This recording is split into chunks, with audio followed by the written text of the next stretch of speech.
y voy a compartir pantalla. Me dicen, espere para ver. Ay, es que no puedo quitar esto de aquí, aquí ya. Me dicen si me están, si ven la pantalla ahorita cuando empiece a compartirles.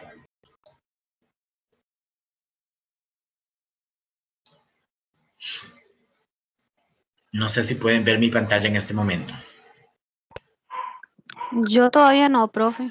Ok, voy a ver, espere para ver. ¿Qué hago aquí?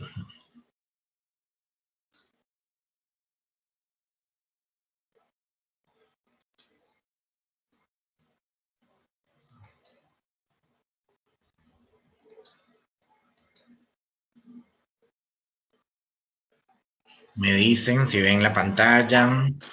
Sí, ahora sí, profe. Perfecto, es que ocupo que vean la presentación, ¿verdad? ¿Sí la están viendo todos? Sí. Ok, perfecto. Entonces, bueno, vamos a comenzar entonces con el capítulo 3. Este capítulo es un poquitito más complejo, les digo yo. No tanto porque sea así como difícil de entender, sino porque tiene mucha información, ¿verdad? Entonces, vamos a tratar de ir poquito a poco porque necesito que me lo entiendan bien. Y sobre todo los textos que trae este capítulo 3, pues también son un poquitito complejos, ¿verdad? Entonces, vamos a ir por eso un poco despacio. Bueno, este capítulo se llama Panorama de la narrativa costarricense desde la segunda mitad del siglo XX hasta principios del siglo XXI. Ya este capítulo nos va a hablar de la literatura después de los años 50. Recuerden que en el capítulo 2 habíamos llegado hasta la generación del 40 y 50 en Costa Rica, ¿verdad? Que fue más o menos hasta la mitad del siglo XX. Y ahora este capítulo me va a hablar de la segunda mitad del siglo XX, que fue lo que pasó ahí en la segunda mitad del siglo XX, cuál fue la generación de escritores que se formó en esa segunda mitad, y nos va a llevar un poquito hasta principios del siglo XXI, que más o menos sería hasta por ahí del año 2000. Ya la unidad didáctica de ustedes ya no incluye textos así como muy recientes, ¿de acuerdo? Como para que ustedes lo tengan en cuenta. Ya más o menos el libro, la unidad didáctica, incluye, hace algunas referencias de textos, pero como de los años 90, todavía de los años 2000, por ahí, pero ya como muy, muy actuales, pues no. Entonces, ¿qué fue lo que pasó aquí? Bueno, primero recordemos algo, ¿verdad? Cuando habíamos visto a los escritores de la generación del Olimpo, con los escritores de la generación del Olimpo pasaron dos cosas. Primero, ¿qué fue lo que pasó? Ellos lo que hicieron fue promover un sistema de valores de la clase oligarca, o sea, ellos promovieron el sistema de valores que le convenía a la oligarquía. Eso fue lo primero que hicieron. Y lo segundo fue que ellos ignoraron a ciertos sectores de la población, porque se consideró que las prácticas y las representaciones culturales de esos sectores de la población como que no se ajustaban al imaginario de identidad que ellos se habían propuesto. Entonces ya después cuando llega el otro siglo, ¿verdad? El siglo XX, pues debido a todos los cambios políticos, sociales, económicos y culturales que se vivieron en las primeras décadas del siglo XX, ¿verdad? Que se acuerda que habíamos hablado de eso, de las guerras mundiales, ¿verdad? Y todo este tipo de cosas. Entonces los escritores de esas generaciones promovieron un tipo de literatura que pretendía la formación de una conciencia crítica por parte de los lectores. O sea, siempre tanto los del repertorio americano como la década de 1920, 1930 y todavía más los escritores de la generación del 40 y 50 en Costa Rica, ellos lo que promovieron era crear una conciencia crítica en los lectores. De ahí lo de la palabra militante, ¿se acuerdan que esa fue una pregunta que salió en lo de la tarea? Que más o menos la palabra militante hace referencia a eso, ¿verdad? A que la literatura es política y es literaria. O sea, se busca que el texto sea literario y que por lo tanto cumpla todos los requisitos de un texto literario, pero también que el texto tiene un fin político. ¿Y qué significa tener un fin político? Que el texto de alguna manera promueva la conciencia crítica, la reflexión por parte de los lectores. Entonces, de alguna manera, ellos promovieron eso. Y ellos promovieron también, esos escritores promovieron como una, digamos, un modelo de identidad que estaba más acorde con la diversidad cultural. Los del Olimpo no, los del Olimpo fueron así como muy cerrados y como que decían esto es la identidad y estaba centrado en el Valle Central y se dejó por fuera un montón de sectores de la población, pero los de las otras generaciones, los del repertorio americano y 40 y 50 y estos otros, como que de alguna manera el modelo de identidad que ellos propusieron sí estaba más acorde con la diversidad cultural. Ahora, este capítulo 3 lo que nos va a hablar es de una producción literaria que ofrece diversidad de temas. O sea, ya los textos de aquí van a ser totalmente distintos a las otras generaciones que habíamos visto antes. ¿Por qué? Porque los textos ahora nos van a presentar no solo temas complejos, sino también estrategias narrativas complejas. O sea, la forma como está escrito el texto va a ser una forma diferente, va a ser una forma compleja. Ya no es el texto como tan sencillo de entender, sino que estos textos de acá involucran aún más la participación del lector. Entonces son textos que de alguna manera nos van a permitir afirmar la existencia de un nuevo diálogo entre la literatura y la sociedad. O sea, como que se trata de reflejar la realidad, pero vista desde otro ángulo. Es reflejar la misma realidad costarricense, ¿verdad?, que reflejaron nosotros, pero vista desde otros ángulos. Es buscar en los textos, tratar de mostrar en los textos lo que antes no se había mostrado. Digamos, esa parte de Costa Rica que muchos no queremos ver, porque a veces nos quedamos con la Costa Rica bonita, ¿verdad? Nos gusta que nos presenten y que nos hablen cosas bonitas de Costa Rica, pero cuando nos presentan una realidad cruda, desagradable, de violencia, de maltrato, de humillación, de vandalismo, de drogas y ese tipo de cosas, como que parece que eso no nos gusta, ¿verdad? Estos escritores de esta generación que vamos a ver ahora, pues se enfocaron en tratar de presentar eso, ¿verdad? De presentar la parte de la sociedad que muchas veces nosotros los costarricenses no queremos ver. Entonces, ellos proponían un modelo de identidad, analizan el tema de la identidad, pero esa identidad va a estar más enfocada a partir de la marginalidad. O sea, se analiza el tema de la identidad, pero a partir de sus márgenes y de sus diferencias. Entonces nos van a presentar como los conflictos que viven los personajes en un ambiente mucho más hostil, mucho más complejo, mucho más violento, mucho más complicado. No es esa vida del campo con los problemas propios del campo, no, sino que ahora nos van a presentar un nuevo espacio literario que es el espacio de la ciudad. Y obviamente al presentar la ciudad se nos presenta todos los problemas sociales que hay dentro de la ciudad. Drogas, alcoholismo, prostitución, vandalismo, violencia, conflictos personales, problemas de locura, problemas mentales, problemas de comunicación entre las parejas.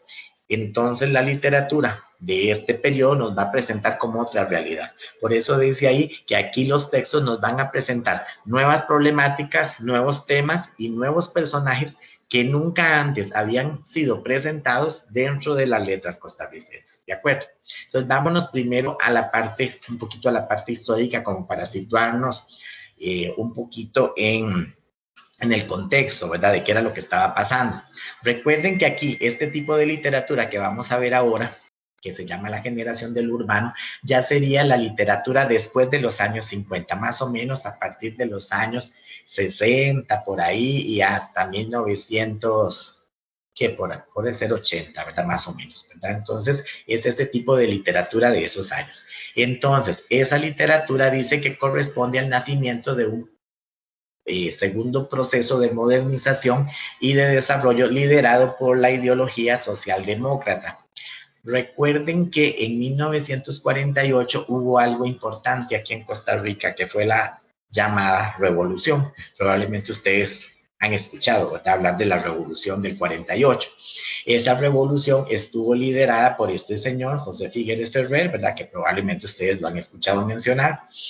Y entonces José Figueres Ferrer hizo la llamada guerra del 48, ¿verdad?, en contra de Calderón Guardia, porque Calderón Guardia había llegado al poder de una forma fraudulenta. Y entonces José Figueres arma una revolución para sacar a Calderón Guardia del poder. Entonces él funda un nuevo partido, que fue el Partido Liberación Nacional, y el modelo de Estado que ellos proponían era un modelo de Estado benefactor. ¿Qué significa el Estado benefactor? Bueno, el Estado benefactor es cuando el Estado interviene en todos los problemas del país con el fin de disminuir la desigualdad social. Por eso se le llama Estado benefactor, porque de alguna manera lo que busca el Estado, ¿verdad? Este tipo de gobiernos, es como que el Estado se involucre en todos los ámbitos del país con el fin de resolver los problemas que tiene el país. Entonces, José Figueres, cuando llega a la presidencia, propone este nuevo modelo de Estado que era el denominado Estado benefactor de la Segunda República. Bueno, después del 48, en Costa Rica se dio un proceso, digámoslo así, como de modernización, se dio una especie de modernización.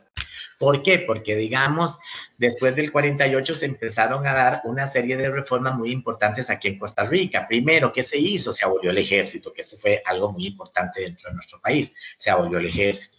Después se nacionaliza la banca. Normalmente la banca, el dinero estaba en bancos extranjeros, ¿verdad? Era capital nuestro, pero había bancos extranjeros. Entonces aquí ya se fundan bancos como el Banco Costa Rica, el Banco Nacional, y entonces ya la banca estaba en manos de una institución nacional. Se fortalecieron las vías de comunicación, las vías de salud, se mejoraron, digamos, lo que fue los servicios eléctricos, los servicios turísticos, se fortalecieron las áreas que tenían que ver con la educación, con la cultura, con la salud y con las comunicaciones. Entonces, después del 48 podríamos decir que nuestro país experimenta un proceso de modernización. Lo que pasa es que eso fue por un lado, pero por otro, a pesar de ese proceso de modernización, dice también que se comenzaron a formar numerosos núcleos de población. O sea, como que de alguna manera el país fue avanzando, se fue modernizando, pero también fueron apareciendo otros problemas. ¿Por qué? Porque la ciudad comenzó a crecer. Y como la ciudad comenzó a crecer, no hubo una planificación. Entonces se comenzaron a formar en la ciudad numerosos núcleos de población situados de manera desorganizada. En Costa Rica, la ciudad de San José comienza a crecer, sobre todo a partir de 1950. Y entonces ciertos pueblos que eran muy rurales, como por ejemplo Desamparados, ¿se acuerdan del Moto, verdad? Que el Moto ocurría en Desamparados y el Moto lo presenta como un espacio bastante rural, donde había cafetales, donde había fincas ganaderas, ¿verdad? Y toda esta cosa. Entonces, estos pueblos comienzan a crecer y donde antes había cafetales y había potreros y había fincas, comienzan a aparecer urbanizaciones, condominios y también comienzan a aparecer tuburios, o sea, centros de pobreza. Entonces, por un lado, la ciudad se está modernizando, pero por el otro lado también empezamos a experimentar otros problemas. Al haber ciertos, tantos, digamos, centros de población situados por aquí y por allá en la ciudad, entonces también comienzan a aparecer otros problemas sociales derivados de eso. ¿Como cuáles problemas? Como las drogas, como el vandalismo, como la delincuencia, por ejemplo, ¿verdad? Entonces, comienza a crecer la ciudad de San José, pero también comienzan a aparecer y a crecer estos problemas. No es que antes no los tuviéramos, ¿verdad? No, sí los teníamos. Lo que pasa es que como que esos problemas comienzan a ser más evidentes. Al ser más en San José, al ser más en la ciudad, entonces comenzaron a ser más evidentes los problemas de droga, los problemas de delincuencia, los problemas de vandalismo, de prostitución, etcétera, etcétera. Entonces, como les digo, eso fue como las dos caras de la moneda. La ciudad comienza a modernizarse porque se comienza a crecer la ciudad de San José, se empieza a modernizar, a construir edificios, a llevar luz eléctrica por todo lado, ¿verdad? Pero por el otro se empezaron a experimentar estas nuevas formas de corrupción, de dominio, de desintegración. Aquí lo que nos dice el autor es que de alguna manera la ciudad de San José, bueno, esto es lo que les decía, se experimentaron nuevas formas de corrupción, comienza a crecer la deuda económica en Costa Rica después de los años 50, nos empezamos a endeudar un montón. Entonces también hubo un aumento significativo en cuanto a la pobreza y hubo un crecimiento indiscriminado de la ciudad y la formación de un aparato burocrático. Aquí lo que dice es que, digamos, la ciudad de San José comenzó a crecer, pero sin ninguna planificación. Ustedes ven que la ciudad de San José es una ciudad que nunca fue planificada a futuro. Es una ciudad como que la misma cantidad de gente y carros y gente entrando y gente saliendo de la ciudad, a ciertas horas como que la ciudad colapsa. Entonces, digamos, a veces la ciudad se detiene porque ustedes ven que hay una presa desde que empieza desde el río Alcariare y tal vez es por un choque que está en el Hospital México, ¿verdad? Como un choque tan lejos provoca un caos en una ciudad tan pequeña y es precisamente porque la ciudad de San José nunca se planificó a futuro, nunca se pensó, bueno, ¿qué va a pasar en San José cuando seamos muchísimos más, seamos muchos más carros y mucho más gente transitando? Eso no se planificó, entonces la ciudad en este momento colapsa, ¿verdad? Entonces, se comenzó a crecer la ciudad, sí, pero nunca se previó a futuro. Comenzó a crecer la burocracia, comenzó a crecer la pobreza, comenzó a crecer los problemas sociales. Entonces, los escritores de esta generación que vamos a ver, pues de alguna manera comenzaron a reflejar todas estas cosas en las obras que ellos van a producir. En las obras se revela, digamos, el malestar que siente la gente por la desigualdad económica, porque la brecha entre ricos y pobres comienza a hacerse más grande. Entonces era más evidente esas diferencias sociales entre ricos y pobres. Entonces eso lo criticaron los escritores. También los escritores comienzan a criticar la corrupción que se estaba dando tanto en el sector público como en el sector privado. Y por eso es que la narrativa de este periodo, dice ahí, elabora en este contexto que les estoy explicando, ¿verdad? Este contexto de crecimiento de la ciudad, de corrupción, de deuda, de pobreza. Entonces, es ahí donde la literatura comienza a crear sus principales argumentos, sus principales personajes y sus problemáticas, reflejando obviamente todos los problemas sociales que se comenzaban a vivir en la ciudad de San José. Entonces surge una generación de escritores, que vamos a ver dos nada más, y son las dos últimas que vemos, que se llamó la generación de lo urbano en Costa Rica. A esta generación del urbano también algunos escritores lo llamaron la generación del desencanto, la pueden encontrar con esos dos nombres, pero es más común hablar de la generación del urbano en Costa Rica. ¿Qué fue lo que caracterizó a esta generación del urbano? Bueno, primero que los escritores tratan de reflejar en las obras la subjetividad y las asociaciones inconscientes de los personajes. Obviamente, pongámonos a pensar, si me van a presentar al personaje de la ciudad, entonces me presentan ese personaje de la ciudad que está envuelto en un montón de problemas, como les mencionaba antes, problemas económicos, problemas de drogas, problemas de vandalismo, de alcoholismo, de prostitución, etcétera, etcétera. Entonces, de alguna manera, los textos reflejan a personajes que están viviendo en un entorno conflictivo, que es el entorno urbano. Entonces, me van a presentar todos los problemas que los personajes que viven dentro de ese entorno pues tienen, ¿verdad? Aparece un nuevo tema literario que es el tema del urbano, ¿verdad? Por eso se llama la generación del urbano en Costa Rica, porque los escritores de esta generación se concentraron en presentar casi que todas las obras ocurren dentro de la ciudad. Y cuando hablamos de la ciudad, estamos hablando de la ciudad de San José, que para 1950 era así, digamos, como una de las ciudades que mejor estaban constituidas aquí en Costa Rica.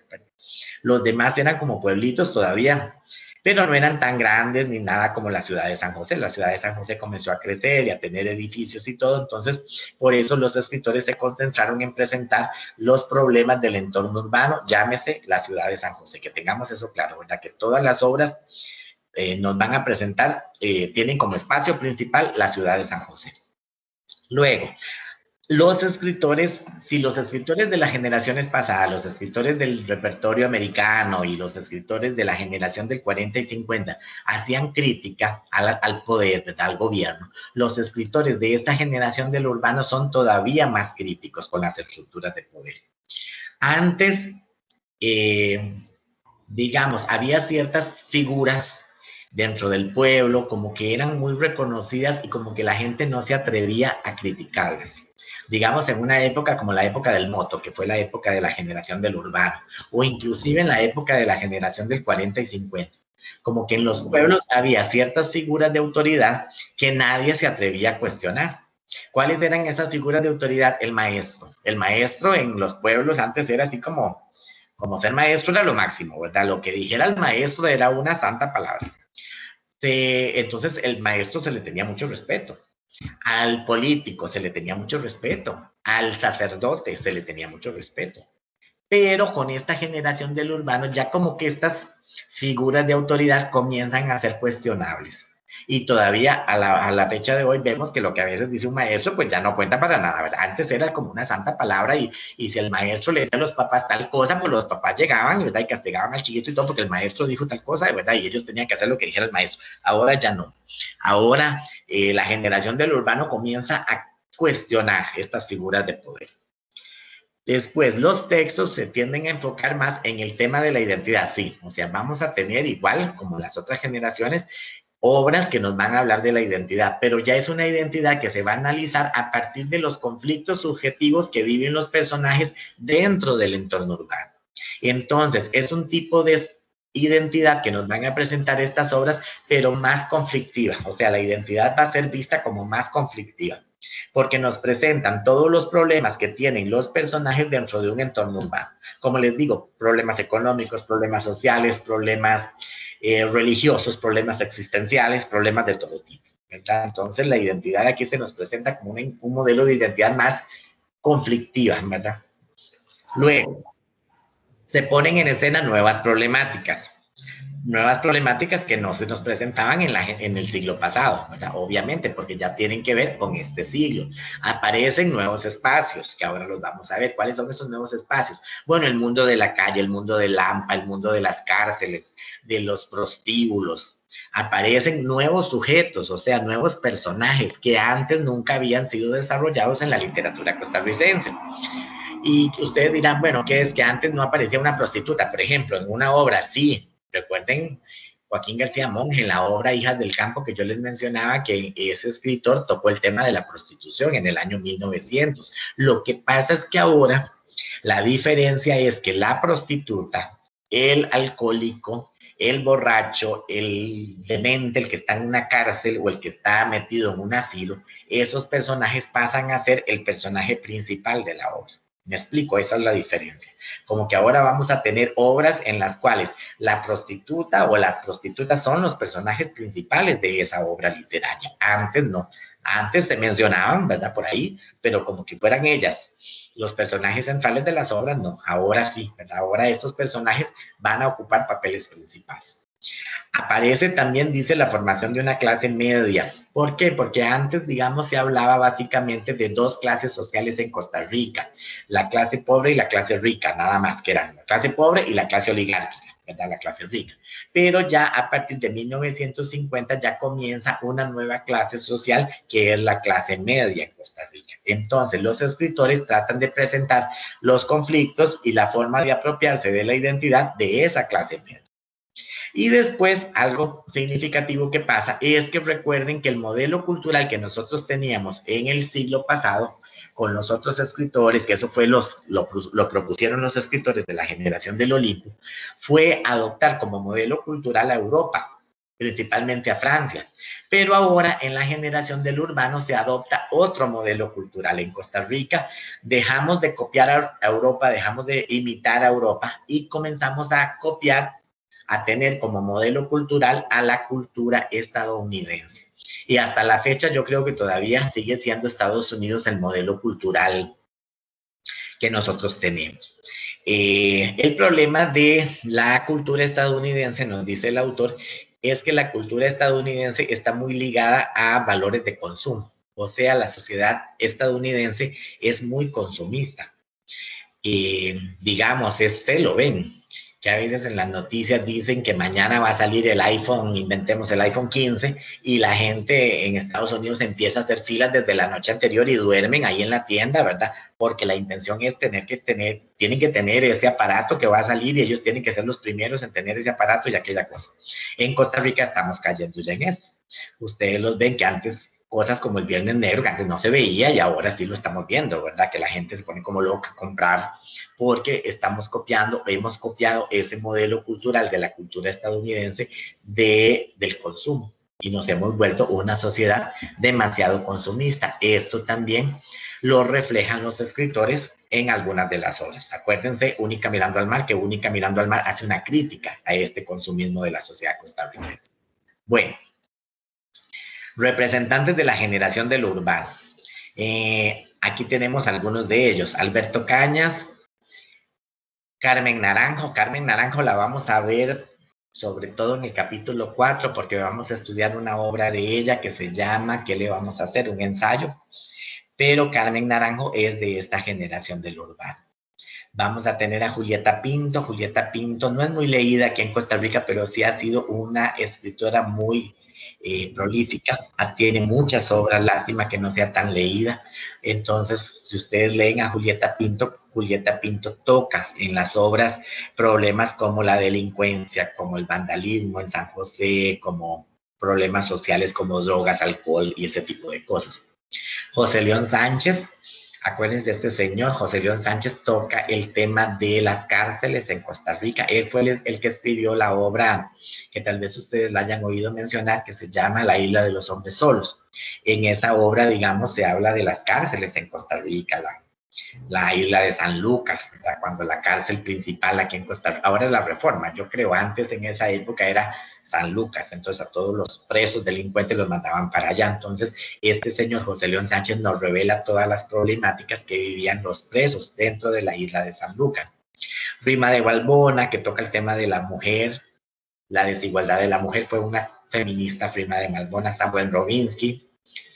Virgilio Mora es el autor de Cachaza, que se supone que ustedes leyeron Cachaza para esta clase. Queens Duncan, que Queens Duncan toca el tema de el afro-caribeño en Costa Rica, de la cultura negra. Entonces él introduce y le da mucha importancia a esa cultura en Costa Rica. Alfonso Chase, que vamos a leer un texto de Alfonso Chase que se llama Recuerda Cosas Nuevas, y Fernando Durán Allanelli. Y esos son algunos de los representantes de la generación del urbano en Costa Rica.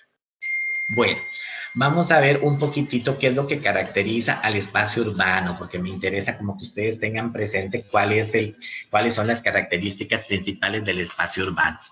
La ciudad aparece como un nuevo tema literario, ¿verdad? Recuerden que ese nuevo tema literario se introdujo a partir de 1950, por ahí, a finales, 1960, ¿verdad? Se introdujo ese tema. Y entonces nos va a presentar, las obras nos presentan no solo a la ciudad, sino también todos los problemas sociales que se viven dentro de la ciudad. Normalmente la ciudad, dentro de los escritores de la generación del urbano, la ciudad la ven como un espacio de conflictos. O sea, es un espacio que siempre se manifiesta heterogéneo. ¿Por qué? Porque en la ciudad podemos encontrar desde el alto ejecutivo que va a trabajar hasta el delincuente que anda robando o el indigente que anda pidiendo en las calles. Entonces vamos a tener una ciudad heterogénea, llena de contrastes.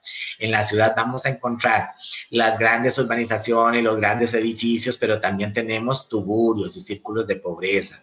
Tenemos zonas conflictivas en la ciudad, que sin que se me ofenda a nadie, que espero no haya, pero digamos a veces hay ciertas zonas de San José que ustedes saben que son conflictivas, no sé, llámese, ¿cuál podría ser una zona conflictiva? Digamos la León 13, no sé, se me ocurre, ¿verdad? Y si hay alguien de la León 13 que me disculpe, ¿verdad? Pero son a veces ciertas zonas donde uno oye que en esas zonas que hay mucha, a veces armas y pasan enfrentamientos armados y este tipo de cosas, ¿verdad? Entonces se ve como una ciudad de contrastes, ¿verdad?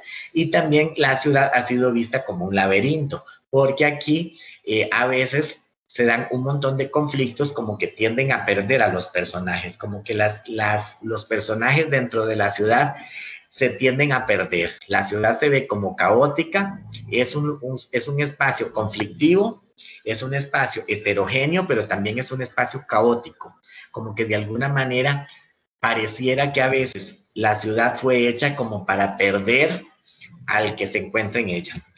Y ustedes véanlo, estar en San José, por ejemplo, un viernes a las 5 de la tarde, es una cosa terrible, ¿verdad? Los buses, los carros, la gente entrando y saliendo, el montón de, ojalá haya un choque y se arme una presa, ojalá llueva y se salgan las aguas de las alcantarillas y se inunde y aquella cosa y aquellas presas, entonces la ciudad se vuelve caótico, ¿verdad? Entonces es un espacio hostil, es un espacio conflictivo. Por eso es que muchos escritores lo presentan como un espacio, como si fuera un laberinto, porque aquí se dan muchos conflictos.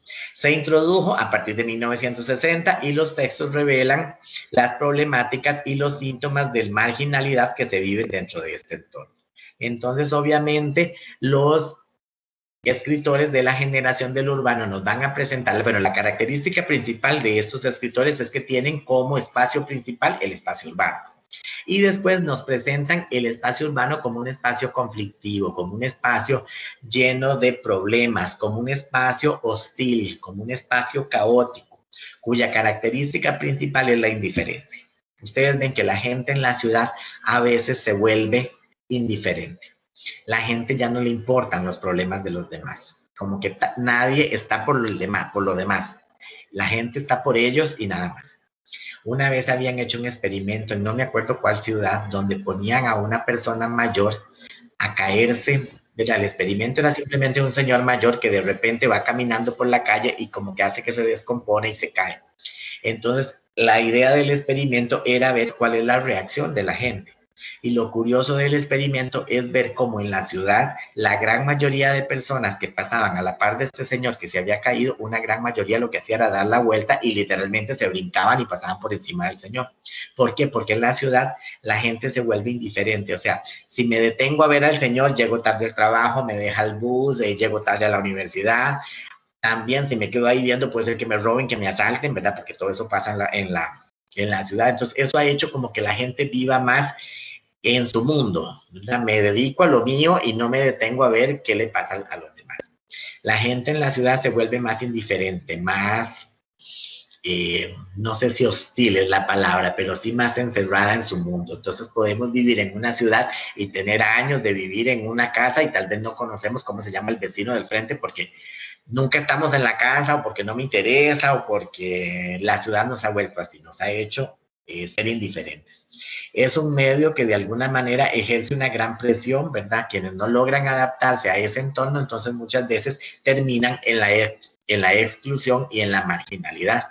Dentro de la ciudad vamos a ver cómo aquí es donde más hay eh, grupos marginales, personajes marginales. Y no es que en otras partes no haya, no, ¿verdad? Sí hay. Lo que pasa es que en la ciudad es como más evidente, ¿de acuerdo? Bueno, dice ahí que el entorno urbano, aquí lo voy a pasar todo porque es el título para el final, que el entorno urbano se va transformando por la aparición de fenómenos sociales como los siguientes. Primero, el surgimiento de la burocracia. Cuando aparece el entorno urbano como tema literario, también se comenzó a tocar el tema de la burocracia nacional. Y también se comenzó a tocar el tema de la clase media, de la visión de mundo de la clase media. En ese sentido, Carmen Naranjo fue una de las escritoras más destacadas porque de alguna manera las obras de Carmen Naranjo revelan el conflicto, los problemas, las situaciones que viven personajes de clase media en Costa Rica. Antes esos personajes pues no se habían presentado. ¿Por qué? Porque no había clase media en Costa Rica. Como les decía, había la clase alta, la clase rica, la clase oligarca y la clase pobre. Pero como que una clase media no, ¿verdad? Entonces con las obras de Carmen Naranjo se comienza a presentar este tipo de personajes con todos los problemas que tienen. Luego también en el espacio urbano se presentan discursos asociados a la marginalidad urbana y étnica de nuestro país. Entonces, los textos no solo nos presentan al espacio urbano, sino que también nos van a presentar a ciertos grupos que se encuentran marginados dentro de ese espacio urbano. Y nos presentan, digamos, el mundo, pequeños microespacios que tienen que ver, digamos, con el mundo del AMPA, con el mundo de la calle, con los salones de baile, con las cantinas, con las cárceles, con los prostíbulos. Por eso es que muchas obras incluyen a grupos que antes pues no había, bueno, no ni siquiera existían. Hay una obra de Carmen Naranjo que incluye unos grupos, bueno, un grupo de chiquillos que se llamaban los chapulines. Yo no sé si ustedes en algún momento escucharon hablar de los chapulines, que los chapulines fue como muy propio de la ciudad de San José, que era que eran estos chiquillos que asaltaban en grupo. Entonces usted iba caminando por la calle y usted dirá, ay, pero es un chiquillo, sí, ¿verdad? Pero se le tiraban a usted encima como 10 o 15 chiquillos y lo asaltaban y le quitaban todo lo que usted andaba y entonces a esos chiquillos se les llamaron los chapulines. En una época como que estuvieron muy de moda, ¿verdad? Y todo el mundo hablaba de los chapulines y aquella cosa. Y Carmen Naranjo, en una de sus obras, incluye a los chapulines como personajes principales de la obra que ella escribió. Entonces, de alguna manera, como que se incluye el espacio urbano con los problemas del espacio urbano y con los personajes propios del espacio urbano, ¿de acuerdo? Y también dice ahí el autor que se incluyen pequeños microespacios, como las cantinas, ¿verdad? Hay obras, de hecho, uno de los cuentos que ustedes tenían que leer para hoy ocurren dentro de una cantina o dentro de un salón de baile, ¿verdad? Caballo Blanco Inque. que ocurría dentro de un salón de baile. Hay una obra que ustedes van a leer que ocurre dentro de un manicomio, ¿verdad? Que es Cachaza, ¿verdad? Y vamos a tener varios microespacios. Bueno, dice ahí identidades y espacios sociourbanos en la literatura costarricense. Esto también es otra característica del entorno urbano, que no solo se incluyeron estos espacios, sino que también se utilizan los acentos, los lenguajes propios del entorno marginal. Obviamente, digamos, si aquí en una obra como Julieta Pinto, por ejemplo, Julieta Pinto en esta obra A la vuelta de la esquina incluye a los delincuentes. La obra trata de chiquitos que son delincuentes en San José, bueno, muchachos que son delincuentes en San José.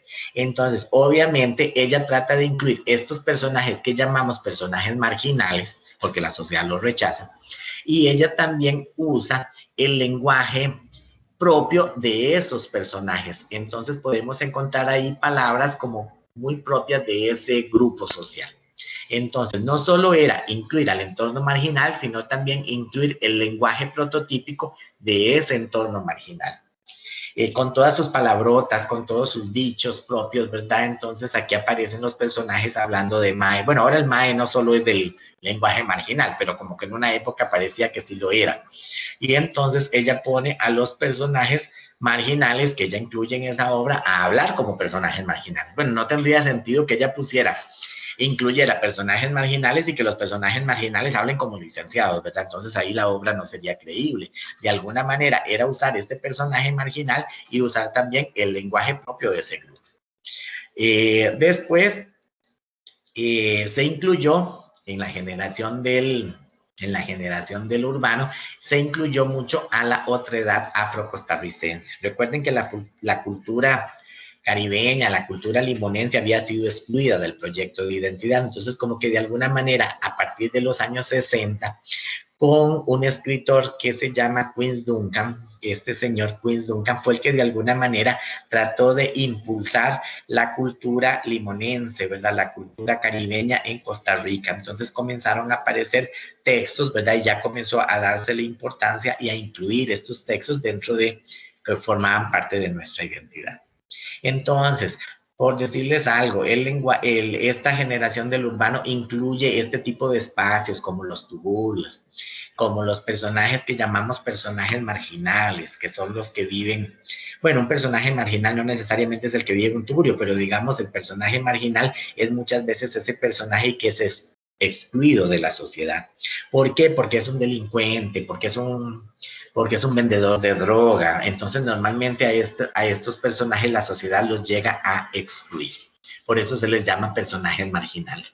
El personaje marginal es la prostituta, es el delincuente, es el borracho, es el que está pidiendo en una calle, ¿verdad? Es el que está abandonado o el que fue abandonado en un asilo, en un hospital psiquiátrico porque su familia no lo quiere, ¿verdad? Entonces, ahí mencionamos estos personajes marginales son muy propios y fueron incluidos dentro de la generación del urbano en Costa Rica. ¿De acuerdo? Bueno, no sé si hasta aquí tienen alguna duda. Aquí termino con la generación del urbano. No sé si más o menos les queda claro qué es la generación del urbano y cuáles son las características principales. Sí, ¿me están entendiendo? Espero que sí.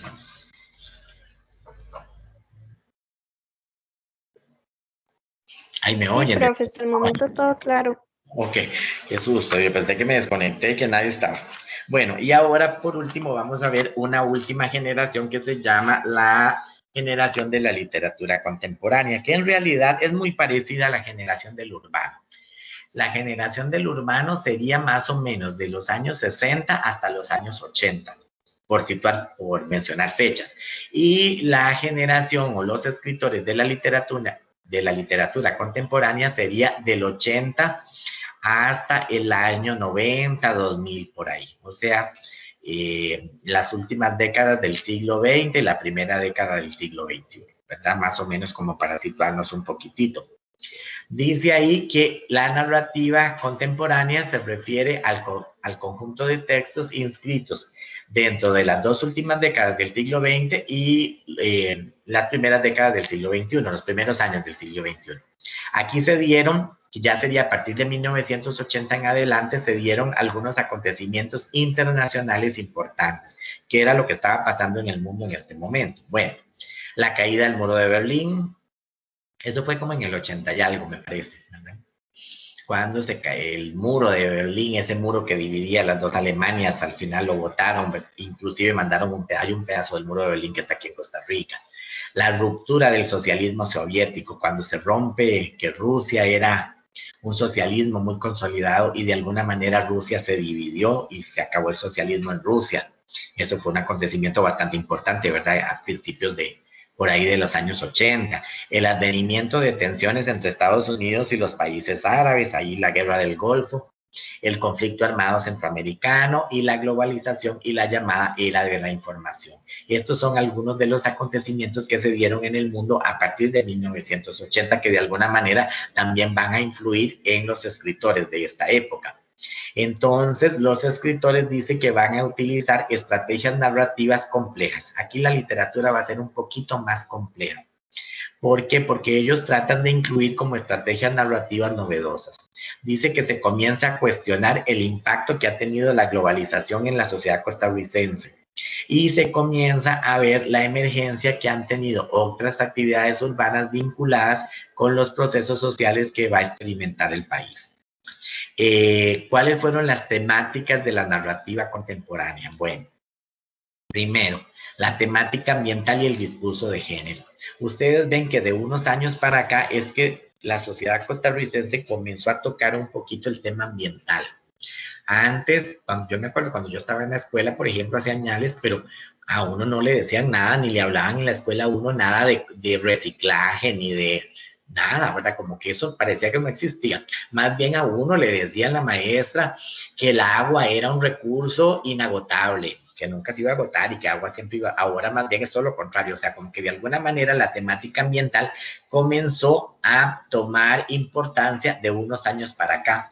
El discurso literario comienza a incluir la temática ambiental como uno de sus temas fundamentales en las obras. Entonces, muchos escritores de esta narrativa contemporánea critican, cuestionan la explotación que se da de los recursos naturales aquí en Costa Rica. Y también se comenzó a hablar de este discurso que se llama discurso de género. Entonces aparecen discursos feministas. Por ejemplo, Ana Cristina Rossi, no sé si han escuchado esta novela que se llama La Loca de Gandoca, de Ana Cristina Rossi. En La Loca de Gandoca, esta señora habla de la explotación que se da en los recursos naturales de Costa Rica. Una Costa Rica que toda la vida se ha presentado ante el mundo como un paraíso ecológico y un paraíso que tiene un montón de especies tropicales y bosques y reservas y aquella cosa, y llegan a Cristina Rossi y presentan La Loca de Gandoca, donde nos deja más bien por el suelo, donde hace ver toda la corrupción, toda la contaminación que se da en Costa Rica, como alguien que tiene plata y quiere hacer un hotel en un bosque, va y paga y compra el gobierno y compra los permisos y de repente construye el hotel, ¿verdad? Y al diablo con todo, ¿verdad? Ahí botan los bosques, cortan los árboles y a nadie le importa, porque muchas veces prevalece el dinero que conservar los recursos. Y también el discurso de género, ¿verdad? Que ustedes ven que ahorita está muy de moda. Después, esta narrativa contemporánea, los escritores de la narrativa contemporánea continúan tocando el tema del espacio urbano. Entonces se sigue mencionando el espacio urbano, se siguen presentando en las obras los personajes marginales y se presentan los lenguajes de ese entorno marginal. Dice ahí también que los escritores, sobre todo los escritores de los últimos años, hacen mucha crítica al gobierno, hacen mucha crítica a las estructuras del poder, a la iglesia, a todas las instituciones del Estado. Entonces ellos para hacer esa crítica utilizan recursos como la parodia, la burla, la ironía, el sarcasmo y el humor. Muchas veces cuando se quiere hacer crítica de algo, lo que hacen los escritores es burlarse precisamente de ese algo. Me explico, o sea, cuando yo quiero hacer crítica de algo, si quiero ser si quiero ser muy crítico, de alguna manera puedo utilizar el humor, la burla y el sarcasmo como para hacer crítica de todas estas situaciones que yo quiero exponer. Por ejemplo, aquí tenemos este escritor que se llama Rodolfo Arias, que él crea una obra, escribe una obra que se llama El Emperador Tertuliano y la Legión de los Superlimpios. Como aquí en esa obra se hace una crítica a la sociedad costarricense, pero esa crítica se da a través de la burla y a través del humor y a través del sarcasmo, ¿verdad? Son recursos como muy utilizados por parte de estos escritores. El mismo Fernando Contreras. Fernando Contreras fue el que escribió una obra que tal vez ustedes conocen, que se llama Única Mirando al Mar, que se lee en el colegio. Pero hay otras obras de él en donde utiliza mucho la burla y el humor y el sarcasmo y la parodia, como por ejemplo la novela Los Peor, ¿verdad? Que la novela Los Peor nos presenta el tema de la prostitución en San José, pero como él a través de la burla hace una crítica a todas las instituciones sociales, ¿verdad? Como muchas veces nosotros, por ejemplo, cuestionábamos a una mujer que se dedica a la prostitución, pero no sabemos en realidad qué es lo que hay de fondo, ¿verdad? O sea, qué fue lo que llevó a esta persona, llámese mujer o hombre, porque ahora también hay hombres que se dedican a la prostitución. Bueno, yo creo que toda la vida han habido, ¿verdad? Lo que pasa es que ahora es como más evidente. Pero resulta que este señor en la novela Los Peor nos presenta también un poco como la parte humana, de cómo la gente muchas veces critica a este grupo de personas por dedicarse a ese trabajo y no ve lo que hay de fondo, qué fue lo que llevó a una muchachita a tener que dedicarse a la prostitución. A veces la situación económica que ellas viven es la que las empuja a vivir en una situación así difícil. Entonces, es también como para presentar esa parte humana. Luego, otra temática de la narrativa contemporánea fue la desmitificación del pasado. ¿Por qué? Porque de alguna manera antes había ciertas fechas como que a uno en la escuela, por ejemplo en mi caso, ¿verdad? Hablo de mi caso, a uno en la escuela cuando tenía que celebrar el 12 de octubre, era una fecha que se celebraba como de una forma muy diferente a como se celebra ahora. A uno le presentaban la figura de Cristóbal Colón y de la reina Isabel y de los españoles que llegaron a América casi que como unos superhéroes que llegaron a a conquistar todos estos pueblos americanos y entonces lo veíamos como el gran salvador, a Cristóbal Colón que trajo el cristianismo a América y que trajo la cultura española y todo ese asunto. De unos años para acá, como que más bien se da una desmitificación de ese discurso y nos hacen ver la otra cara de la historia, donde nos hacen ver, digamos, que la conquista española, por eso les presenté aquí esta imagen de Tenochtitlán, ¿verdad? Que este señor José León Sánchez escribe Tenochtitlán y en Tenochtitlán más bien nos presenta toda la destrucción, o sea que cuando lee una obra como Tenochtitlán, uno dice, Dios mío, los españoles hicieron desastres, ¿verdad? Aquí en América Latina. Bueno, no solo en México, sino en toda América Latina, donde saquearon, donde violaron, donde mataron niños, mujeres, hombres, ancianos. Ellos en su afán de riqueza y en su afán de poder destruyeron templos, llegar y destruir una civilización que ellos consideraban atrasada, que ellos consideraban inferior, y llegan y la matan y la queman y la saquean en nombre de la religión cristiana. Entonces, de alguna manera, de unos años para acá, más bien como que la celebración del 12 de octubre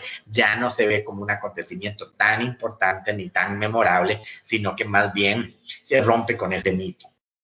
Entonces aquí José León Sánchez, a pesar de que es un escritor costarricense, este es el de la Isla de los Hombres Solos, él escribe la novela Tenochtitlán, que nos habla de la conquista de México. Tatiana Lobo también escribe esta Asalto al Paraíso, que también habla un poco de la conquista de Costa Rica y cómo los indios se enfrentaron a los españoles, o sea, es otra forma de ver el asunto.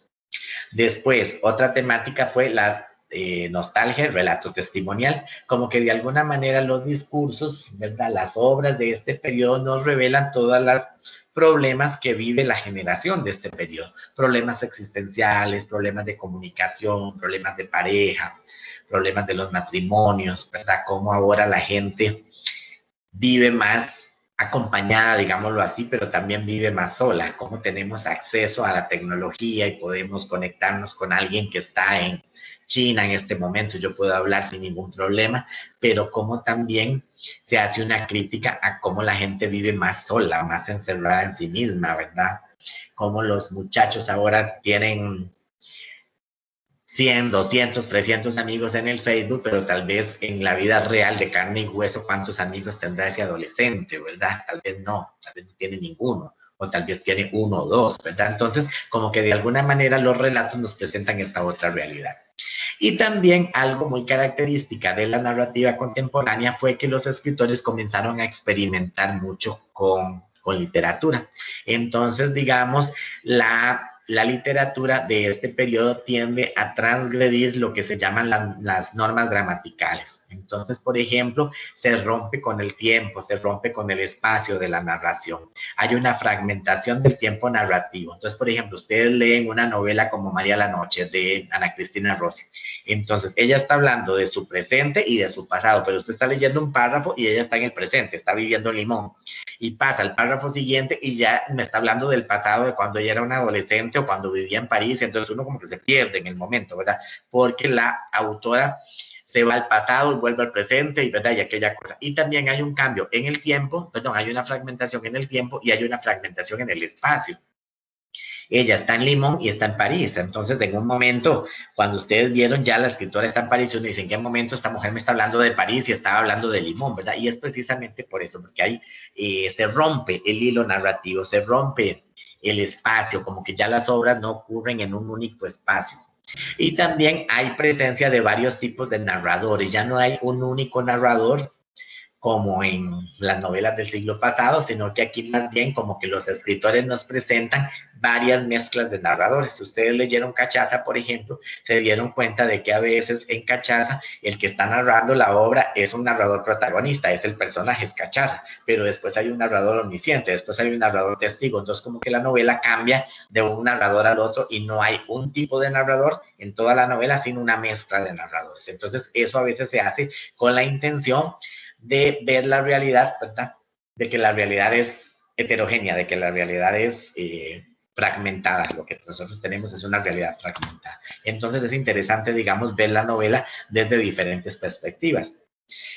No sé si leyeron, por ejemplo, antes se leía en el colegio esta novela Viaje al Reino del Deseo, donde es muy común ver eso, que hay una mezcla de narradores, que hay una mezcla de historias, que hay una mezcla de espacios, y a veces uno como lector como que se pierde en todo este montón de cosas que nos presenta el texto.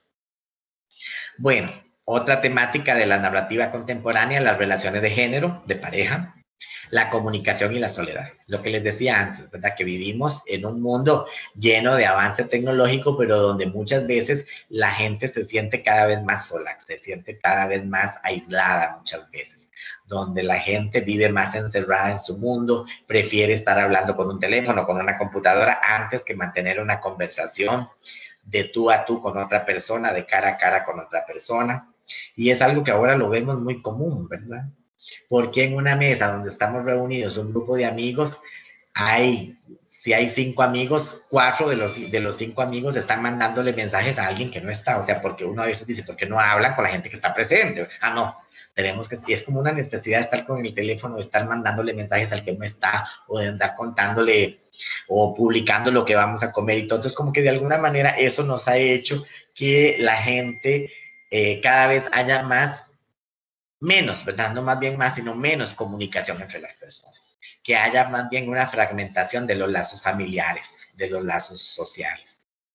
Y después la narrativa contemporánea incluye dentro de sus obras mucho el tema de la diversidad sexual.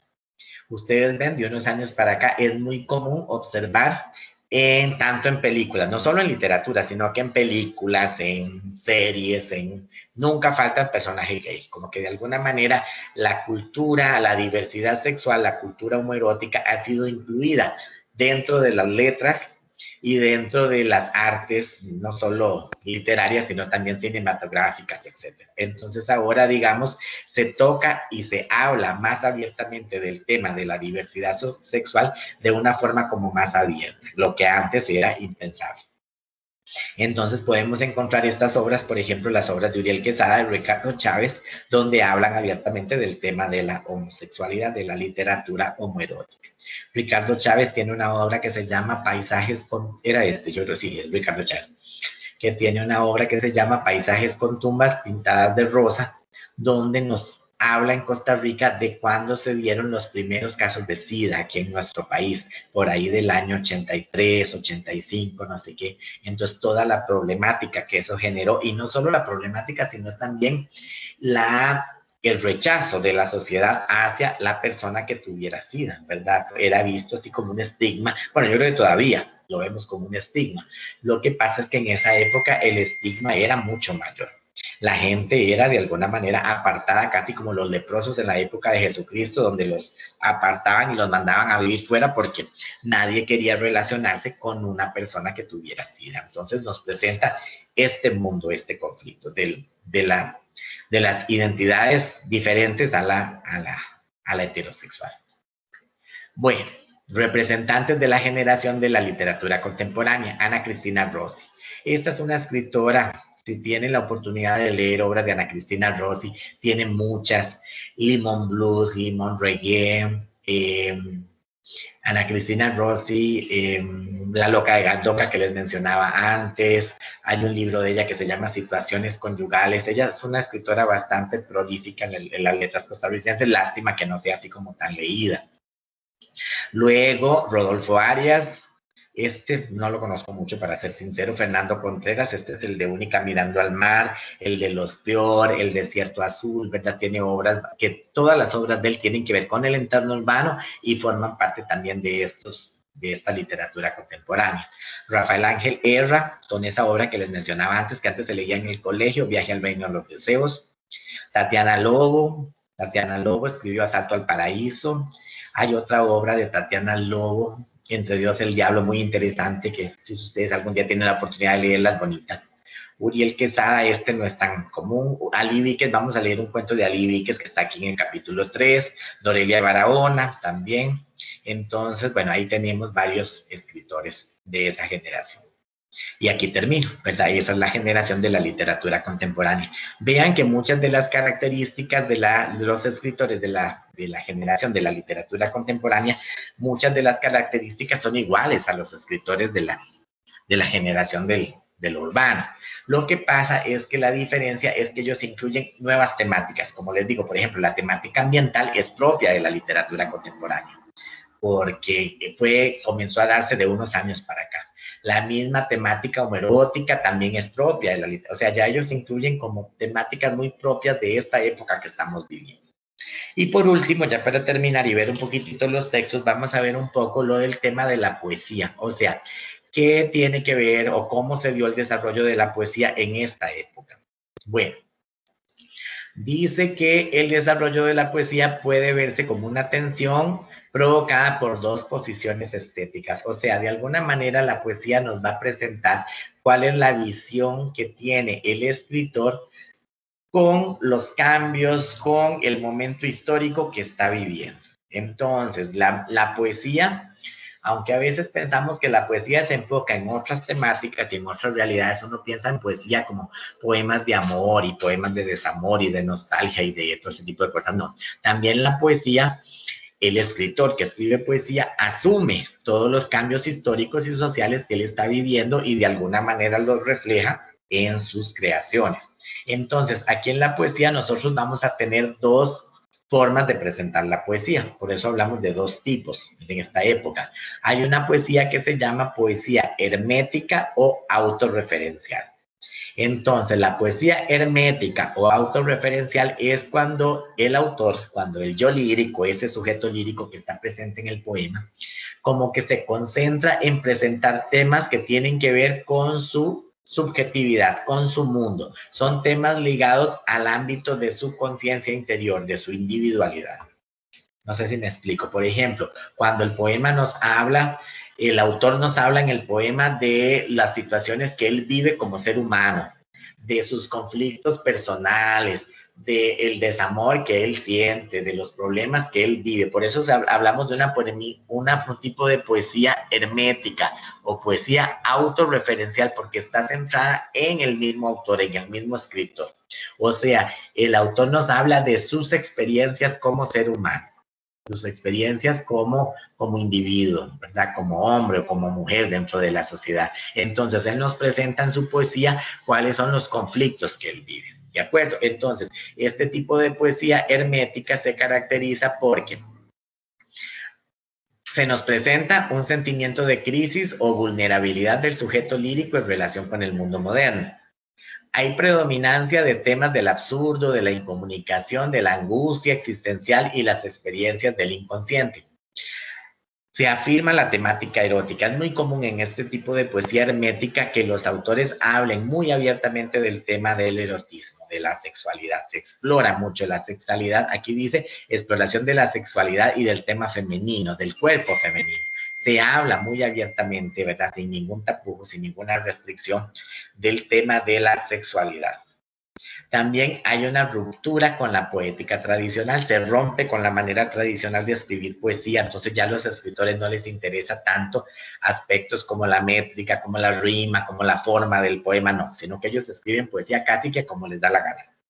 Y después usan un lenguaje más cercano, como un lenguaje como más comprensible, como más cotidiano. Ya no es ese lenguaje tan elaborado ni aquellas palabras tan rimbombantes que usaban los escritores modernistas, que eran unas palabras que había que estar con el diccionario a la par porque uno no entendía nada del bendito poema, ¿verdad?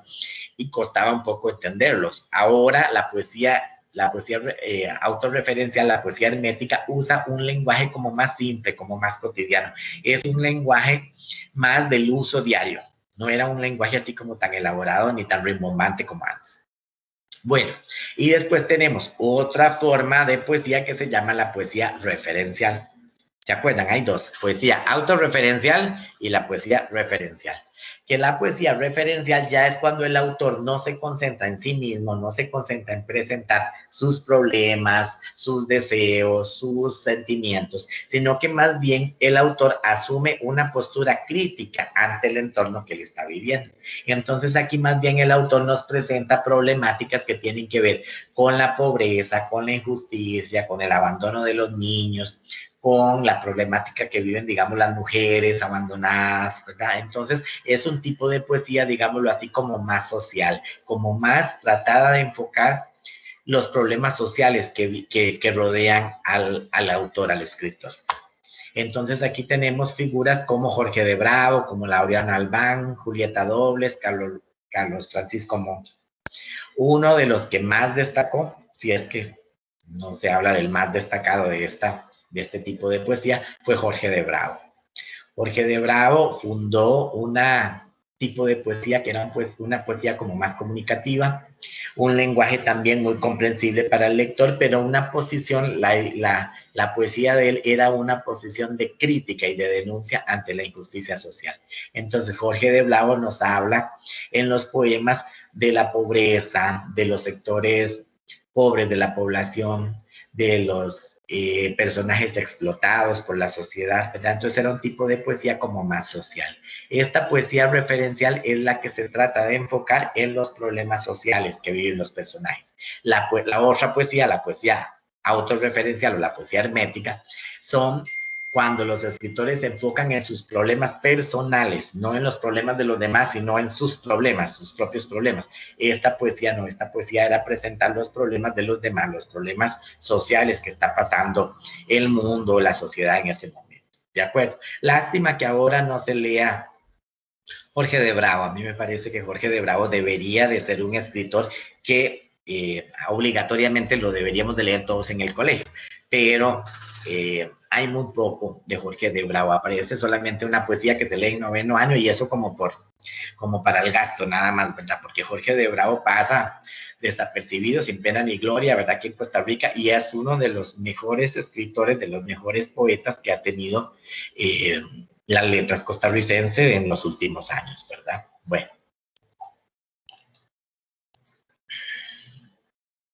Y hasta aquí terminamos. Ya digamos con lo que es el capítulo. No sé si tienen alguna duda del capítulo. Más o menos el capítulo, para hacerles el resumen ejecutivo, nos va a hablar de dos generaciones, generación de lo urbano, la generación de la literatura contemporánea. Las características de uno y otro son muy parecidas.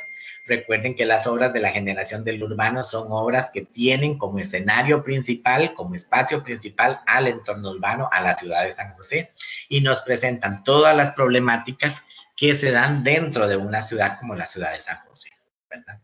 Y la generación de la literatura contemporánea, pues son, digamos, las generaciones de estos últimos años para acá, del 80 para acá. hasta el 90 o por ahí del 2000. Entonces, obviamente, ya esos escritores abordan temas de lo que estamos viviendo en este momento, como la violencia, como las relaciones de pareja, como la identidad homosexual, digamos, tocan el tema de la homosexualidad, tocan el tema de la contaminación ambiental, ¿verdad? Del discurso de género, el discurso feminista, ¿verdad? Entonces, los escritores se enfocan en presentar cuáles son los cambios y las transformaciones que ha vivido nuestro país en los últimos años. Hay muchas características que tienen ambas generaciones, que ambas generaciones las comparten. El hecho, digamos, de ser una literatura como más violenta, de presentarnos una realidad muchas veces desagradable, tanto uno como lo otro lo hace. ¿Por qué? Porque nos presentan ese San José violento, lleno de estos personajes que viven en el mundo del AMPA, en el mundo de la marginalidad, ¿verdad? Que son muchas veces personajes marginados. Entonces, los escritores de estas generaciones coinciden en muchas cosas, ¿de acuerdo? Entonces, más o menos es para que ustedes tengan en cuenta que estos son los escritores de las últimas décadas, que más o menos son los que trata el libro y hasta ahí llega, que el libro más o menos llega 90, 2000 por ahí, y ya las obras como más recientes, esas obras no las tocan. ¿De acuerdo? Bueno, no sé si tienen alguna duda, y si no, comenzamos a ver un poquitito los textos, para explicarles los textos, que yo no sé si ustedes pudieron leer los textos o comenzaron a leer los textos, pero sí me interesa que los veamos porque hay algunos de ellos que son un poquito complicadillos, ¿verdad? Y que no son tan simples así como de entender. Entonces los escucho. No sé si tienen alguna duda o pasamos directamente a los textos para explicarles los... Dígame. ¿Alguien me iba a decir algo? ¿No? Profe, yo sí tengo una duda. Dígame. Ajá. Bueno, las otras generaciones, bueno, estas generaciones que estamos viendo, tienen como el mismo propósito que las del repertorio americano, de desmitificar la invención del nacionalismo. No se enfoca tanto en eso. No se enfoca tanto en eso. Recuerden que más bien es una de las grandes diferencias con el repertorio americano, porque el repertorio americano lo que hizo fue mitificar la identidad, o sea, hacer un mito de nuestra identidad. ¿Por qué? Porque ellos se concentraron en presentar solo la parte bonita. Entonces presentaron a Costa Rica como la Suiza centroamericana. ¿De acuerdo? Más bien los escritores de estas dos últimas generaciones, más bien como que nos presentan la otra cara de la moneda. Entonces nos presentan a la Costa Rica violenta, a la Costa Rica corrupta, a la Costa Rica que contamina, que destruye, la Costa Rica donde hay delincuencia, donde hay pobreza. Entonces más bien como que rompe totalmente con los escritores de la generación del Olimpo, ¿verdad? Aquí más bien, si los escritores de la generación del Olimpo querían mitificar la identidad, lo que hacen los escritores de la generación del urbano y de la literatura contemporánea es desmitificar la identidad, o sea, presentando la otra cara de la moneda. No sé si le queda claro. Es otra cosa. Ok, profe, está bien, gracias. Y es otra cosa distinta. No sé si alguien más tiene alguna duda para pasar a los textos. No, nadie más. Es que no les estoy viendo aquí, como estoy compartiendo pantalla, no les estoy viendo si alguien tiene la mano levantada o algo así. Cualquier cosa me interrumpen, ¿de acuerdo? En la antología, ustedes tienen un texto que se llama Cachaza. Cachaza yo prefiero dejarlo porque Cachaza es más largo, entonces yo prefiero dejarlo para la próxima tutoría si les parece. Y si no, ahora si nos da tiempo, pues podemos ver un poquitito de Cachaza, pero sí Cachaza se lleva su ratito explicándolo porque es un poquito más complicado. Vamos a comenzar con un texto que está en la página 123, que se llama Recordar cosas nuevas. Este texto, dígame, sí, dígame.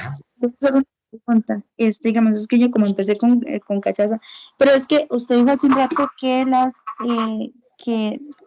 bueno, yo también me confundí mucho porque no se sabe en qué momento pasa a hablar de, digamos, habla un personaje y de repente está hablando otro.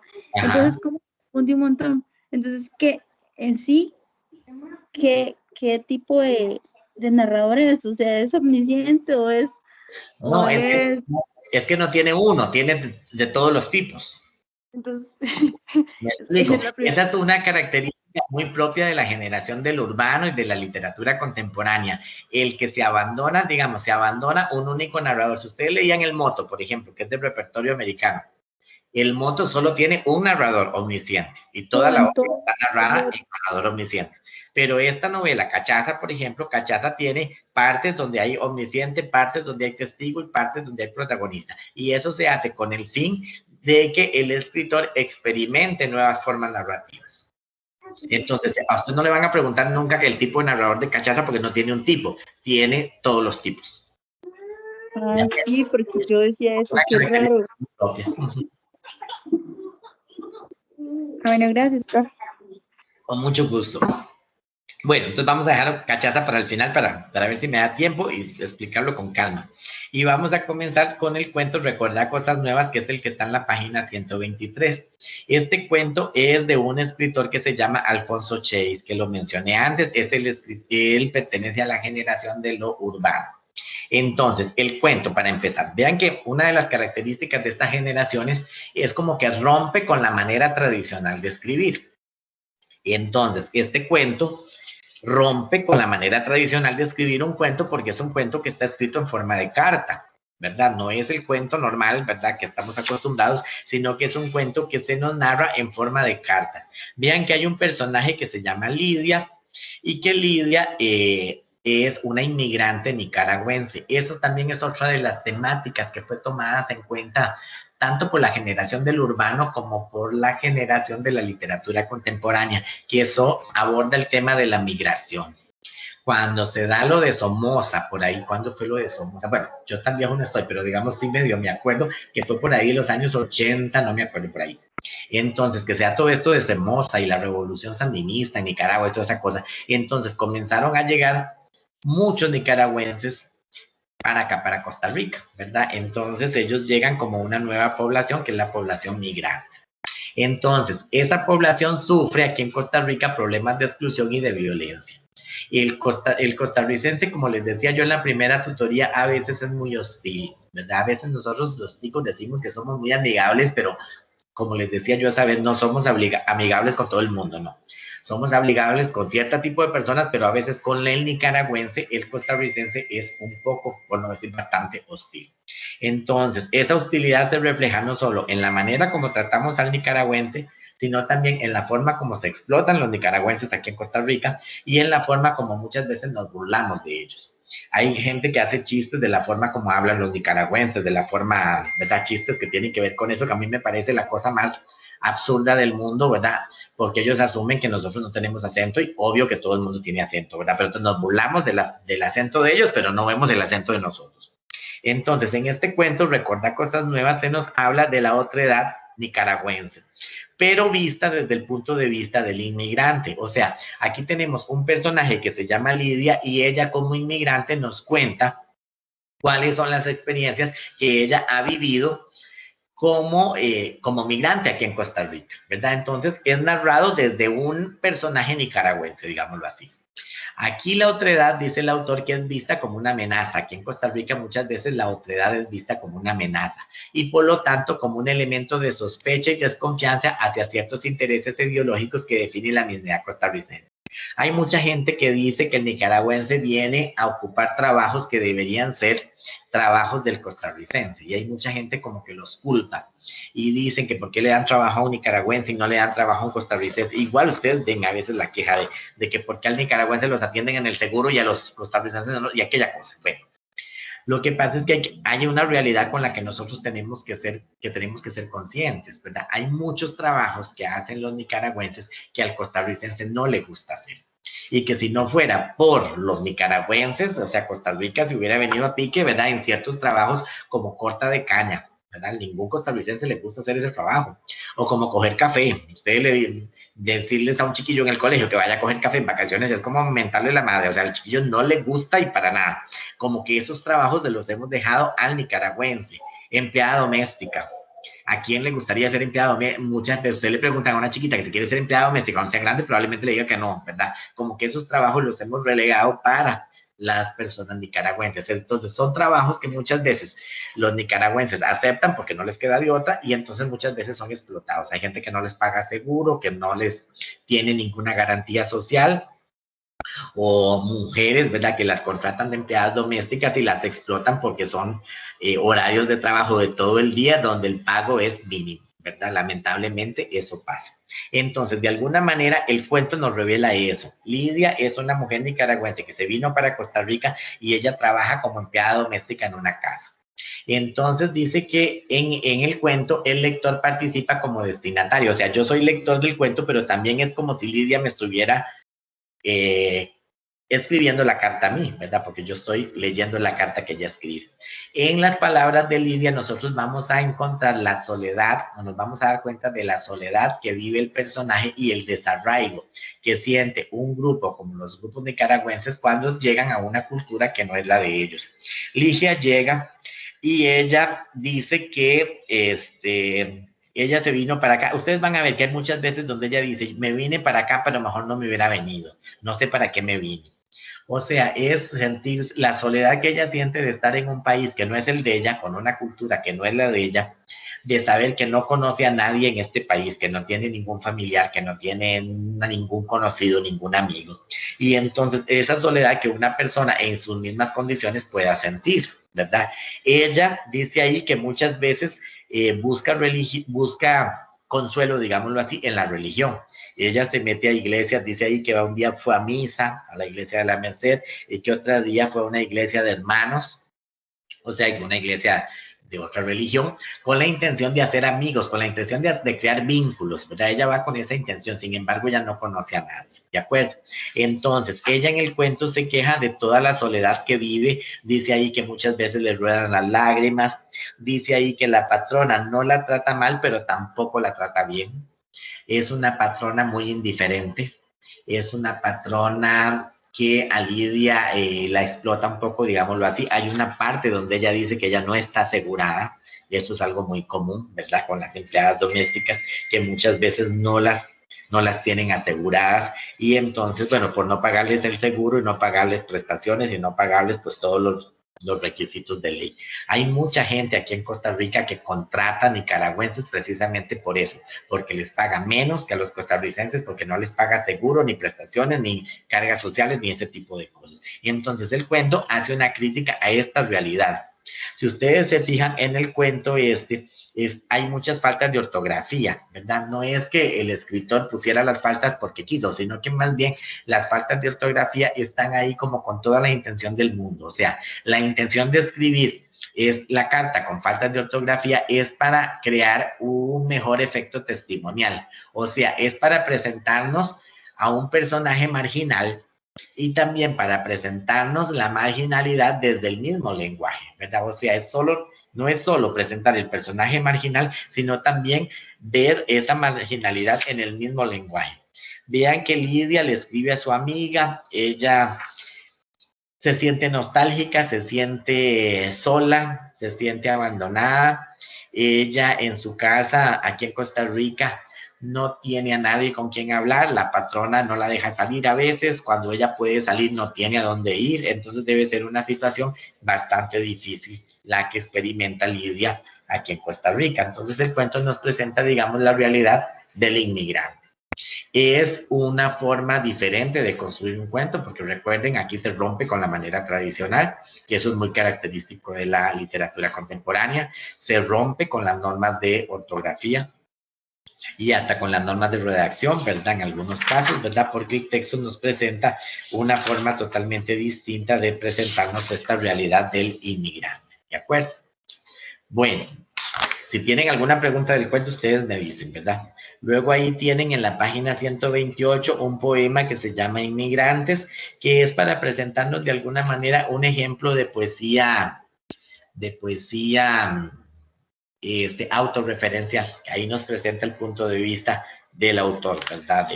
Vean, digamos, la poesía Inmigrantes, que está en la página 128, y la poesía Patria, que está en la página 129, de alguna manera rompen también un poco con la manera tradicional de escribir poesía. Si ustedes ven, todavía la poesía Inmigrantes no tanto, ¿verdad?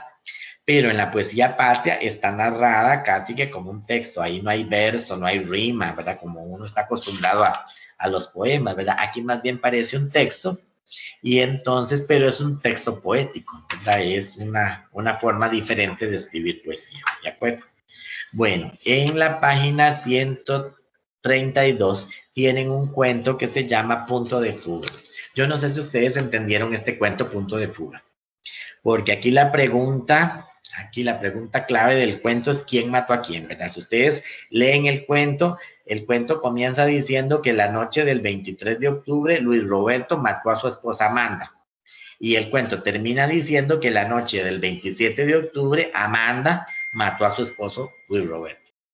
Entonces aquí uno dice, bueno, entonces ¿quién mató a quién? ¿Fue él el que la mató a ella o fue ella la que lo mató a él, ¿verdad? Bueno, en realidad este cuento nos va a presentar un tema muy común, ¿verdad? Dentro de la sociedad contemporánea, que es el tema de la violencia en las relaciones de pareja.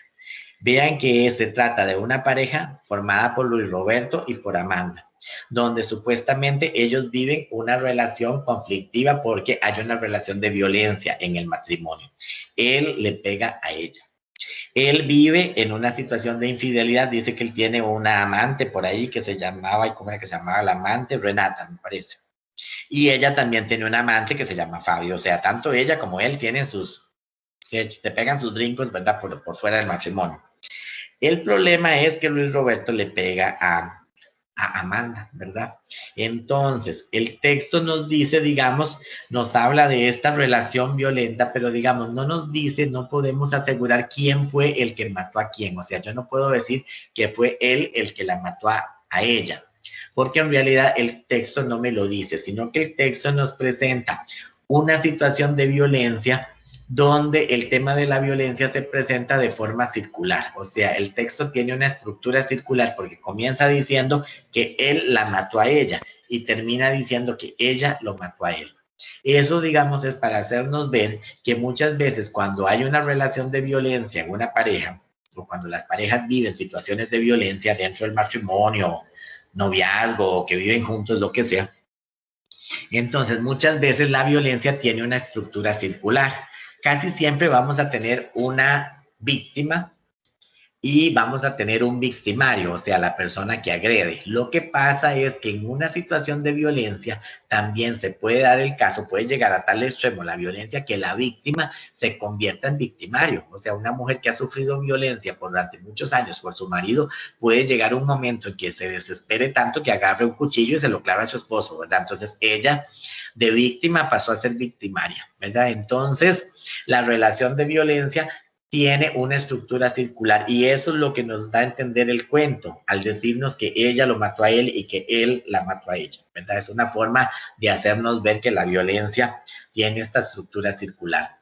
Este cuento que se llama Punto de Fuga, punto de fuga es una técnica que se usa en artes plásticas, en pintura me parece, y si alguien sabe de esto me corrige, que digamos se toma un boceto de un dibujo y se pinta desde diferentes perspectivas. Entonces uno va viendo cómo va cambiando la imagen, ¿verdad? Si yo tenía una imagen, no sé, de un paisaje y lo pinto de una forma y luego lo pinto en blanco y negro y luego lo pinto en tonos grises, no sé qué, entonces uno va viendo la misma imagen cómo cambia según el punto de vista con el que se haya pintado. Lo mismo pasa con el cuento. Punto de Fuga nos presenta dos puntos de vista. El punto de vista de él como victimario, en este caso es él el agresor que golpea a su esposa, pero también nos presenta el punto de vista de ella como víctima, cómo él tiene un amante, cómo ella tiene un amante, la misma relación que ha tenido, digamos, que él tiene un amante fuera del matrimonio, entonces eso la ha obligado, no sé si la ha obligado, pero por lo menos ella, empujada por la situación que vive, se ha visto también envuelta, enredada con otro muchacho, ¿verdad? Entonces, en el texto, por eso decimos que el texto alude, ¿verdad? El título, perdón, alude a las diferentes perspectivas que puede abordar un relato visto desde diferentes puntos de vista, que además evidencia el malestar social en el que se ven envueltas las relaciones entre los sujetos, que el texto tiene una estructura circular, que lo que hace es contraponer dos versiones relacionadas con el asesinato de ambos personajes. Es decir, invita a pensar en la posibilidad real o simbólica que tienen ambos personajes de llevar a cabo su aniquilamiento, ¿verdad? O sea, lo que les decía antes, la víctima en cualquier momento se puede convertir en agresor. El título alude a las diferentes perspectivas que se pueden adoptar sobre un mismo asunto, visto desde diferentes ángulos.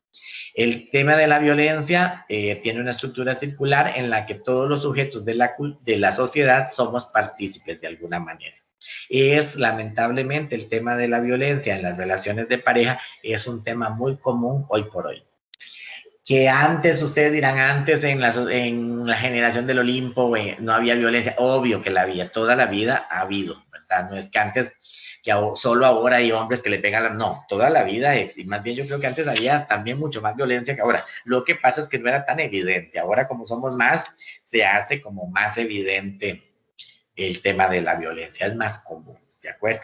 Y los escritores no los presentan en los textos. Traten de ver el programa de televisión que habla sobre violencia, que ahí hay dos puntos de vista, el de una psicóloga y el de un sociólogo, Mario Zúñiga. Entonces, el cuento de este punto de fuga lo pueden relacionar con lo que nos dicen esos escritores en el programa de violencia también. Igual, el cuento anterior que habíamos visto, que se llamaba Recordar Cosas Nuevas, pueden relacionar ese cuento con la problemática de, con una entrevista que le hace Sonia Jones a este escritor que ya murió, que se llamaba César Meléndez. Bueno, era un actor, pero también él escribía, que habla sobre la problemática del inmigrante aquí en Costa Rica. ¿De acuerdo? Bueno, después en la página 138 tienen un cuento que se llama Anonimatic. Y este cuento Anonimatic nos habla de un producto que supuestamente es un producto que va a salir a la venta, ¿verdad? Es un producto que se llama Anonimatic. ¿Y qué es lo que hace el Anonimatic? Bueno, supuestamente ustedes se ponen ese producto, no dice que si es un aparato, si es una máscara, no dice exactamente qué es. Nada más dice que es un producto que va a salir a la venta, y que cuando uno se lo pone, entonces el Anonimatic le borra a uno todos los rasgos de su identidad. Entonces es un producto que supuestamente viene siendo muy útil para la sociedad en la que estamos viviendo. Entonces aquí el tema de la identidad, el tema de la convivencia con el otro, se presenta casi que como un anuncio comercial, como si a nosotros nos estuvieran vendiendo un producto que yo tengo que comprar en un anuncio comercial. Entonces, lo que hace el texto es presentarnos todas las características de ese producto, todas las ventajas de ese producto, con el fin de que nosotros lo consumamos, lo compremos. El Anonimatic supuestamente es un producto, bueno, es un cuento ficticio, obviamente, pero digamos un producto que va a salir al mercado, ¿verdad? Y entonces, cuando a uno le quieren vender algo, a uno le empiezan a decir todas las ventajas de ese producto. Aquí en el Anonimatic pasa lo mismo. Como que el discurso en el cuento nos va a decir todas las ventajas que tiene el Anonimatic y entonces son ventajas por las cuales nosotros deberíamos de comprar ese producto. Entonces, supuestamente, en una sociedad como ahora, en la que muchas veces la gente le gusta pasar desapercibida, le gusta pasar inadvertida, entonces el producto se hace o se vuelve necesario. ¿Por qué? Digamos, porque ahora lo que les decía antes, la sociedad, la misma situación que estamos viviendo, hace como que la gente viva más encerrada en sí misma, que la gente ya casi no se relacione con los demás. Entonces, como que a veces hay gente que le gustaría pasar inadvertida, como que mostrarse tal cual usted es ante los demás muchas veces es un conflicto para muchas personas. Entonces, el homosexual no se quiere mostrar al mundo tal y como es porque sabe que la sociedad lo va a rechazar. El adicto no se quiere mostrar al mundo tal y como es porque sabe que la sociedad lo va a rechazar. Entonces, a la gente en la sociedad en la que vivimos, que es una sociedad normalmente que rechaza, que excluye, entonces el Anonimatic podría ser un producto que podría resultar conveniente. ¿De acuerdo? Entonces, este cuento nos aborda, bueno, el tema de la convivencia con el otro, pero recuerden que es como si nos estuviera vendiendo un producto. Entonces, el cuento fue concebido bajo las mismas leyes de la oferta y la demanda, ¿verdad? Que aunque se rigen otro tipo de bienes y mercancías. constantemente este cuento se apela al lector, o sea, pareciera que el cuento nos está hablando a nosotros, ¿verdad? Nos dice todas las ventajas del producto. Dice, utiliza un discurso altamente persuasivo y publicitario, con el fin no solo de crear un mecanismo de verosimilitud, sino también de contextualizar un modelo de sociedad ligada al consumo.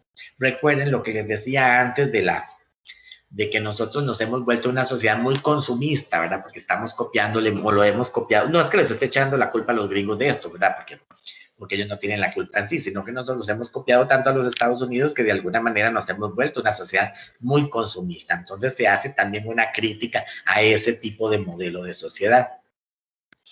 Dice que la voz narrativa, dentro del cuento, podemos encontrar un discurso ideológico que cuestiona las convenciones sociales e históricas acerca de la identidad y la relación de los sujetos con el individuo y con el individualismo y la satisfacción personal.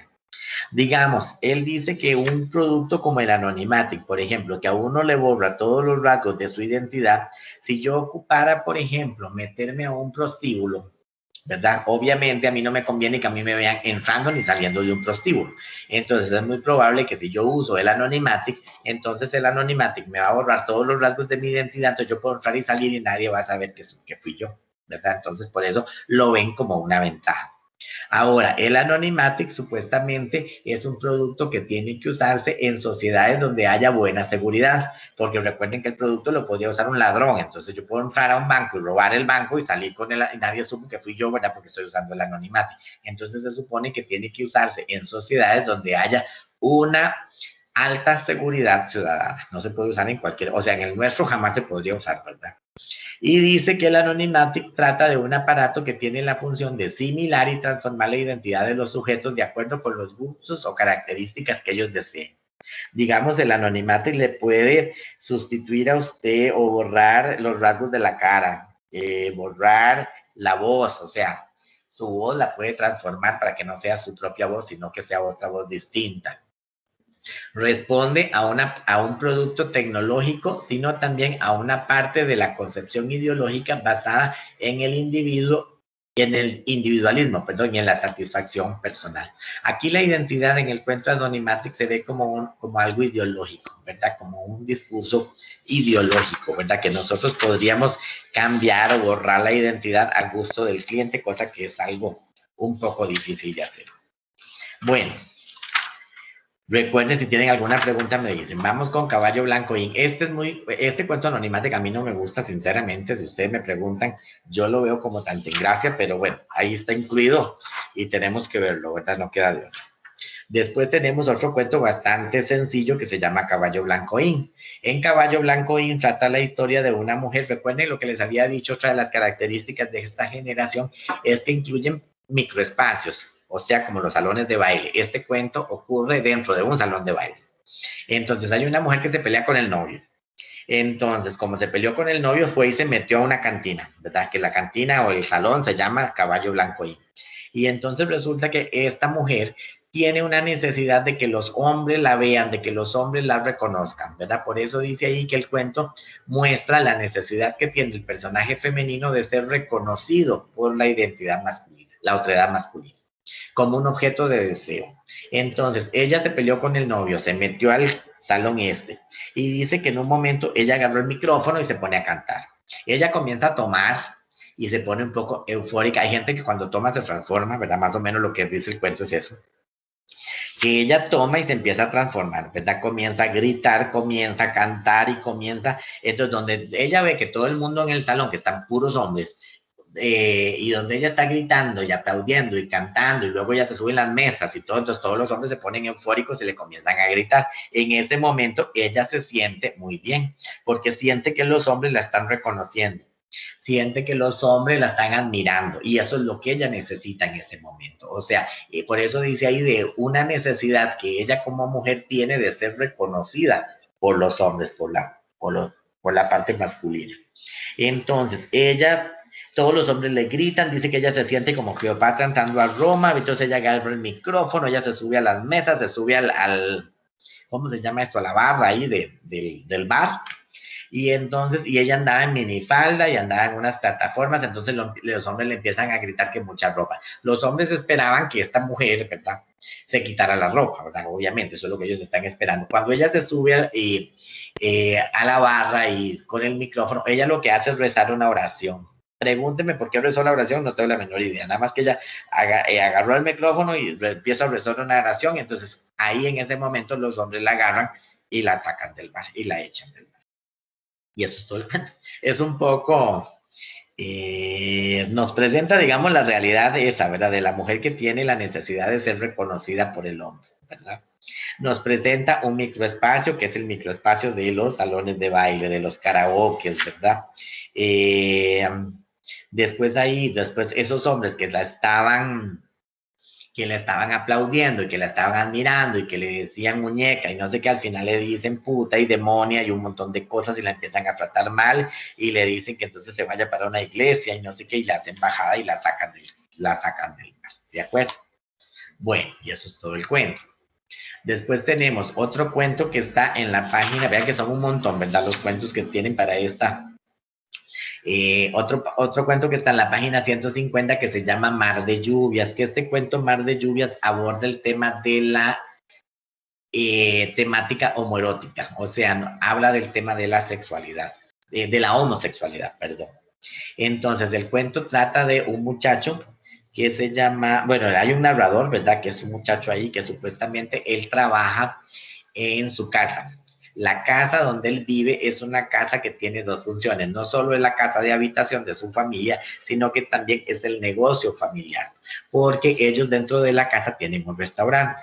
Supuestamente ellos atienden clientes todos los días, sobre todo a la hora del almuerzo, comienza a llegar la gente a almorzar y aquella cosa. Pero ese día que hay mucho trabajo y que hay clientes y que hay todo, dice que llega un muchacho, llega un muchacho a ver a este otro muchacho, y ese muchacho se llama José Antonio, y entonces el muchacho venía a pedirle plata a este otro muchacho que trabaja en el restaurante, que vive en esa casa.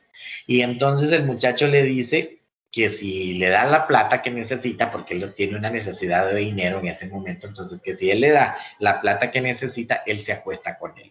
O sea, tiene relaciones sexuales con él. El otro muchacho que siempre le había gustado a este José Antonio, trata de conseguir la plata y anda como loco buscando la plata, al final la consigue, mete a este José Antonio al cuarto. El problema es que donde mete a este José Antonio al cuarto comienzan a llegar los clientes del restaurante y entonces es una casa que se supone que la casa es privada, ¿verdad? Pero ese espacio también es público porque es un restaurante. Entonces a él le da miedo que en un momento alguien por casualidad corra una cortina y ve, porque él dice que el cuarto de él colinda con el restaurante, o sea, es la pared, ¿verdad? Está el cuarto y está el restaurante, entonces que en cualquier momento, si alguien se asoma por la ventana y corre la cortina, puede ver que él está con un hombre en la cama. Entonces el muchacho vive con mucha tensión porque él le da miedo que lo descubran, le da miedo que la gente lo vea y él va y atiende a los clientes, luego va un rato para la cama a estar con el muchacho y está en aquella cosa, hasta que en un momento la gente de la casa le empieza a decir que bueno, que venga, que ayude, porque hay mucha gente, y él dice que no puede porque está con un hombre y que van a tener relaciones sexuales. Cuando él hace esa revelación, toda la gente del restaurante comienza a irse, inclusive toda su familia se empieza a encerrar en los cuartos. Él no vive con su papá, solo vive con su mamá, con sus dos tíos. Entonces los tíos y la mamá se encierran en el cuarto y lo dejan solo. De alguna manera es como para hacernos ver el rechazo que todavía la sociedad costarricense siente por una cultura, por un grupo diferente, que es el grupo de, ¿verdad? La persona que tiene una identidad sexual diferente a la heterosexual. Y entonces dice que es una forma de analizar la marginalidad. Recuerden que aquí nos presenta un personaje marginal, querrámoslo o no, el homosexual, la lesbiana, el transvesti, son personajes marginales dentro de nuestra sociedad, porque son personajes que hasta la fecha, aunque hoy por hoy son un poco más aceptados, no han sido aceptados del todo. O sea, son personajes que siempre han experimentado el rechazo social. Entonces, por eso son personajes marginales. Dice, experimentan muchos sujetos cuya autoridad sexual es distinta al modelo impuesto por la sociedad. Nosotros vivimos dentro de una sociedad que es la sociedad patriarcal.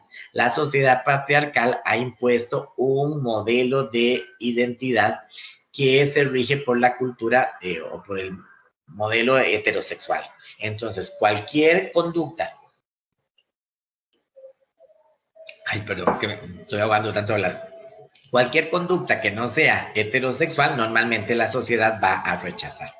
Entonces, el texto busca exponer las tensiones culturales que viven esas personas, ¿verdad? Homosexuales o que tienen una identidad sexual diferente dentro de una sociedad patriarcal como la nuestra, ¿verdad? En los textos, la casa, vean que aquí la relación sexual de los muchachos, bueno, ellos al final no tienen relaciones sexuales, el hombre está en la cama ahí metido con él y todo, pero sí se besan y no sé qué, pero al final no tienen relaciones sexuales porque todo el mundo se fue, ¿verdad? Y quedaron ahí solo los dos. Entonces, la casa, la relación de ellos ocurre en la casa y la casa siempre ha sido vista como un símbolo de identidad, o sea, la casa representa el espacio del patriarca. Entonces, el hecho de que la relación sexual de los dos muchachos o el encuentro sexual de los dos muchachos ocurra dentro de la casa es como de alguna manera se está rompiendo con ese modelo de sociedad patriarcal, se está desmitificando ese espacio. Entonces, es un espacio público, pero también es un espacio privado el de este cuento, ¿verdad? Público porque hay un restaurante, ¿verdad? Y privado porque ahí vive la familia, ¿verdad? Entonces, es ahí en ese espacio donde ocurre el encuentro entre los dos muchachos. Es un encuentro lleno de conflicto, lleno de tensión, porque él vive con el miedo todo el rato que está ahí con el muchacho, él vive con el miedo de que lo vayan a descubrir su familia o alguno de los clientes.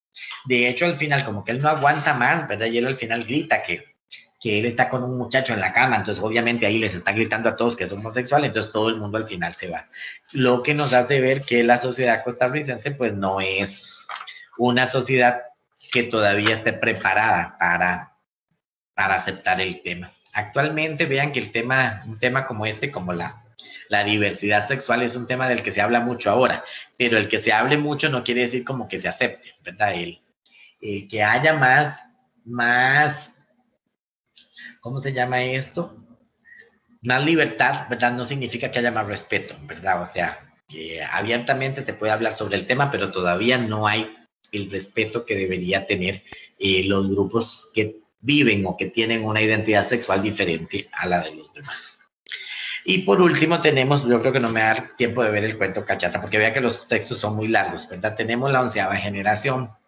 La 11ª generación es un cuento que hace referencia a la ciencia ficción, ¿verdad? Entonces aquí se desarrollan dentro de esta literatura contemporánea y dentro de esta, bueno, de la contemporánea sobre todo, otros géneros como la ciencia ficción o el género fantástico. Entonces dice que estos constituyen otra alternativa y otra forma distinta de comprender la identidad.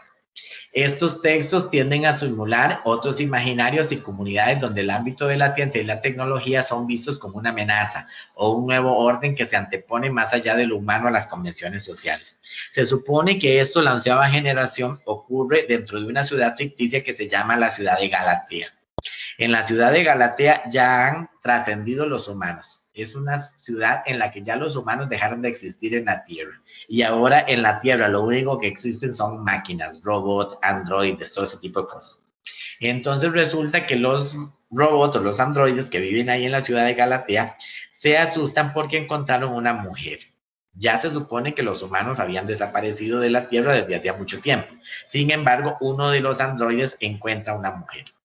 La mujer está en estado de coma, la mujer está mal, está en coma y tratan de curarla, pero no tiene, aparentemente la mujer no responde. Lo que llama la atención de los androides es que la mujer está embarazada.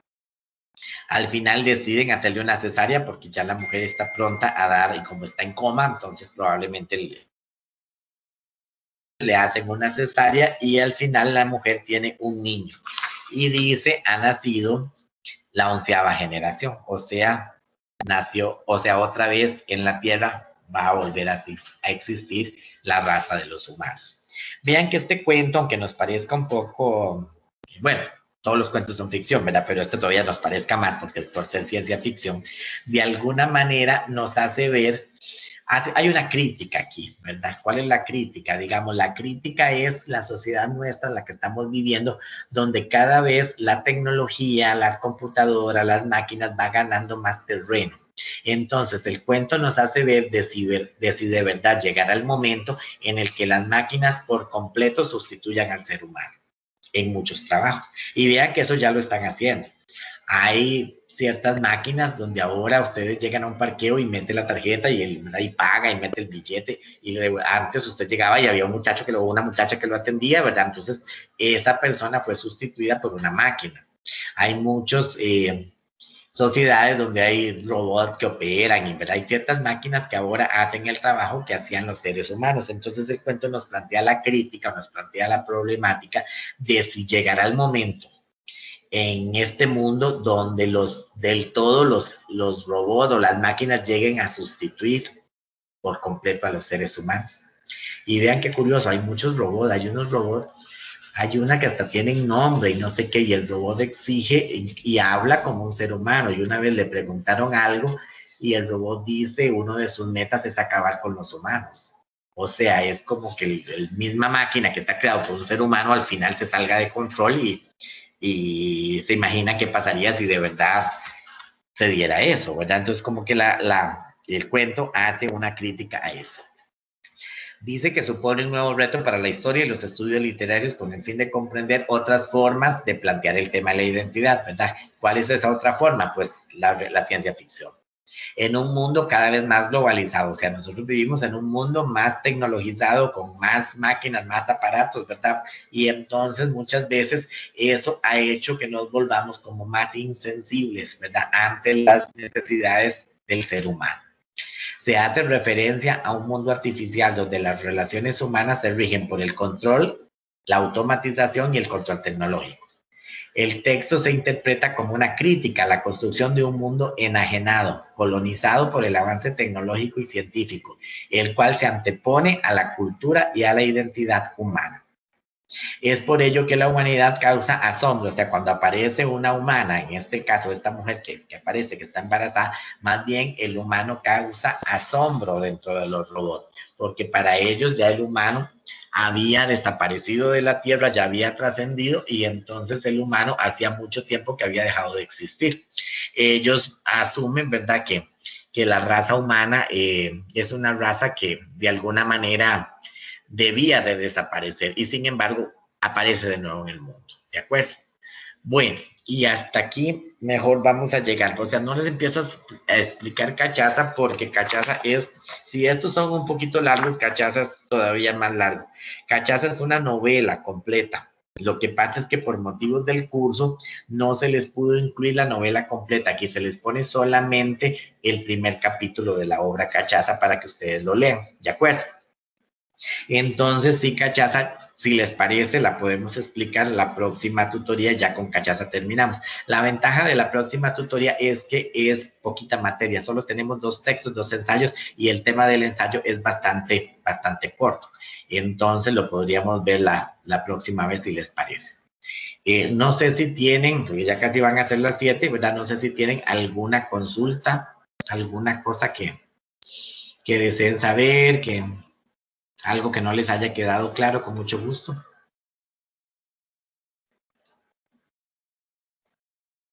¿Todo está bien? Clarísimo, profe, la verdad. Bueno, qué dicho. Súper, profe, usted explica bien. Dígame, es que no. Voy a ver si puedo quitar esto, no sé cómo quitar esto aquí para ver los participantes o para ver. Aquí, alguien que tenga Angélica, ¿tiene la mano levantada? Angélica Salas, ¿o no? No, ok. Ricardo Luna, ¿tiene la mano levantada? Dígame. No, nada más que si podía poner la diapositiva de recordar las cosas nuevas. Es que Okay. para ver. Ok, entonces para ver, es que ya la cerré. Voy a buscarla acá. Estoy compartiendo pantalla. ¿Están viendo mi pantalla o no? Sí. Ok. Es que a veces uno deja de compartir para recordar cosas nuevas. Esa era esta diapositiva. Esa, sí. Recordar cosas nuevas. Ok, ahí está. Muchas gracias, profe. Bueno, con mucho gusto. No sé si tienen alguna otra consultita, alguna cosa que no les haya quedado claro. Por mi parte, profe, todo claro. Muchísimas gracias y buenas Bien, noches. Que con tengan una mucho linda gusto. noche, compañeros. Con mucho gusto, igual. Recuerden que la próxima tutoría ya sería la última. Entonces nos falta ver el capítulo 4 y ya sería el proyecto, el último proyecto que tienen que presentar. Entonces, para que lo tomen en cuenta. No me acuerdo ahorita la fecha, pero creo que la próxima tutoría es en abril, ¿verdad? Es que se me fue la fecha en este momento. Pero bueno, ahí ustedes la están buscando. En el calendario está, En en los abril. segundos se les avisa, ¿verdad? Sí, estamos. Bueno, voy a quitar esto aquí porque me siento como raro viéndola. ¿Alguien más con alguna preguntita? O si no, entonces damos por terminada la clase. Dígame. Una consulta. ¿La Ya. siguiente tutoría va a ser antes de la entrega del proyecto o después? Sí, es antes, es antes. Ujú. Ok, Correcto, sí, es antes para ver, digamos, terminar la materia que falta y ya después a ustedes les dan el proyecto 2 y ya se terminaría el curso. ¿De acuerdo? ok, perfecto. Muchas gracias, profe. Bueno, con mucho gusto. Bueno, ¿alguien más? Ya voy a dejar de grabar porque yo creo que ya no hace falta. Profe,